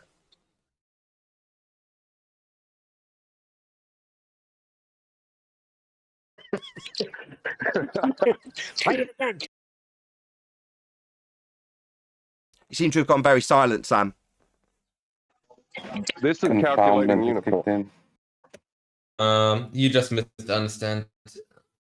Do I? Oh, you misunderstand. You asked me where it was cited that people had claimed that the physical geometric sphere edge horizon, formerly known as Earth curve, was getting in the way of things, and I've cited my own show from about number 60 to about number 150, and I have named specifically people who have claimed Earth curve was getting in the way of the Isle of Man. You've asked for a citation. You're saying nobody claims the horizon's Earth curve? Yeah, every calculator that claims Earth's a sphere, mate. I've told you that. And now you seem to have gone very quiet and just told me that I don't understand. It's absolutely brilliant. Cats, I could kiss you. You told me something about cars. That wasn't the question I asked before. Didn't I read a citation to you My the other day question was about this? Yeah, you did. Yeah, you did read him a citation. Nobody ever claimed the visible horizon was Earth curve. Come on, guys. Sam, you stupid shithead. You had the citation read out from National Geographic last time you were here. I trimmed it out for you, bud. Where National Geographic, a very credible citation, made it absolutely explicitly clear that the geometrical horizon is the demarcation between land and sea if you're a sphere-believing muppet who comes to a flat earth to debate and invalidates every one of his fundies' claims. Off the back of Cats' great work, I might add. Thanks again, Cats. Hashtag thanks, Cats. Hilarious. Keep going, Sam. Tell us how no one claims this obstruction at the horizon at Isle of Man. Invalidate every one of those debates again for me. I'm loving it, mate. You don't realise how stupid you are. It's great. This is what you've caused, Cats. Everyone who comes here off the back of what you've done is going to bury the globe. And we're going to credit you for it, mate. I couldn't be more pleased. Oh, Sam. May I say something? May Go I ahead. say something to Sam? Sam, if the bottoms of boats and buildings are not blocked by a physical geometric horizon, that's Earth curve. Then it's only optical. So no Earth curve. And you just said out of your mouth. you just didn't listen to me. Yeah, it's just going to ad hom you. You just said, no, I wrote it down. You said Earth curvature causes the horizon. That's what you said. Yep, I heard it. Yep. I heard that. And now you're saying it's not there to block anything. Uh-oh. Sad. Yesterday, it became irrelevant. The horizon yesterday was irrelevant. Can I take a wild guess as to who said that? A glober that just had his horizon that was formerly known as Earth curve taken away from him from someone who understood the Black Swan argument. Well, how are you gonna use an optical device like a theodolite to take a measurement of something you cannot see? You can't. It's on screen now for my audience. The original and best. Black Swan. There is no geometric horizon. What's the geometric horizon? It's Earth curve. And they're currently telling us that nobody claims the horizon's Earth curve and demanding we give citations. And what do you know? We've got them. All your own fuckwit fundies claiming the horizon's getting in the way of the Isle of Man. What do you know? We've got plenty of citations of that, Sam. Do you want to tell us again that that's not what the Earth curve horizon they were claiming blocked it actually is? How it's just an apparition of it? And how every one of those debates is invalidated? Thanks again, Cats, by the way. You guys need to listen to Hank. You really need to listen to Hank. Oh dear, it's such a terrible day to be a glober. Shout Go on out to silent, Hank. Sam. Go on silent, Sam. What's going on? Why aren't you telling us about... Maybe you want to challenge us with this proofsy that's going to demolish us, Sam? Not Hank, John, I'm sorry. Please do.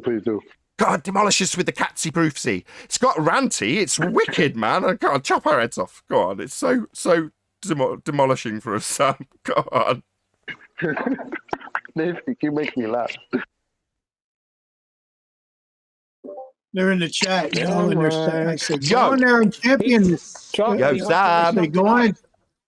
Sam, we're humiliating right now. Give him time. You know that, right? You and Cats are getting humiliated by me. Nathan Oakley's humiliating you right now, laughing at you. How does it feel? First, how's it feel? You've got a bunch of flat earthers laughing at you. And all we're getting is That's not so bad. The normal day for Sam. Tell us Here's we don't the light. understand. Tell us we don't understand, Sam. We didn't understand when you told us that every single argument that had come in way of calculations for a globe earth are invalid. Tell us again, Sam. Tell us we don't understand. We've written it down, by the way. point, it's been dedicated to a recording, by the way. It'll get played at nausea, by the way. You telling us that the horizon's not Earth curve, yeah, we'll play that back, yeah, for sure. But then I asked you a question and you answered it to a completely different question, which you asked to yourself. Oh, yeah, that's the problem here, yeah. Maybe we were looking at the wrong photo. Maybe we're on the wrong show. Like what? Sam, Hold on. You're Guys, begging for I think he's got a point. I should really let him have this one.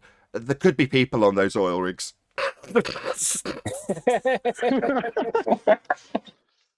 Samurai, you're begging for context. So let's give you your context because it's been recorded. You said nobody claims that the horizon is Earth curve. Do you live by that right now?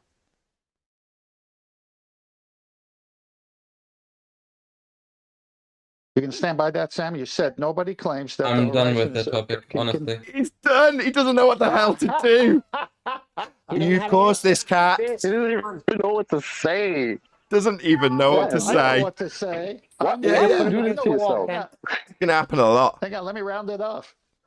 I know what to say because the next thing out of his mouth was Earth curvature causes the horizon. Well, that curvature, is that physical? And should that block the bottom of boats and buildings? Sure. No, Sam. He's shut down, man. He's mentally gone. Can't cope. He said he's done. He said he's done. You know, that's the second time he's tapped out. Yeah, it is. Right? They do that. I don't think That's true, Ted. I don't think we should be laughing at this because this is horrifying to think that people are. Yeah, it's horrifying, isn't it? That's absolutely the best word to describe this. Horrifying. So funny. This is horrifying that people would try to assert that it's an optical phenomenon that they can measure and not measure simultaneously. Must be painful for them. Must be very painful. Must be, what's the word? Horrific. John Any has last a point, words? but at the same time, it's only going to get worse. You have to keep a sense of humour. It's going to get worse from here on in. Indeed it is. The globe's dead. With that, I'm going to say a huge, massive, enormous thank you to both Discord and G+ panels for making today's extended after show possible. Of course, a massive thank you to all of you in either Nathan Oakley 1980 or Nathan Oakley premiering streams for hopefully smashing the super chat, liking, commenting, sharing, subscribing, and all that good stuff. Also, below this video, you can get £50 for swapping your UK electricity supplier to Octopus Energy. I've been Nathan Oakley, and I'll see you all in the next video. Thanks again, cats.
What a lovely day!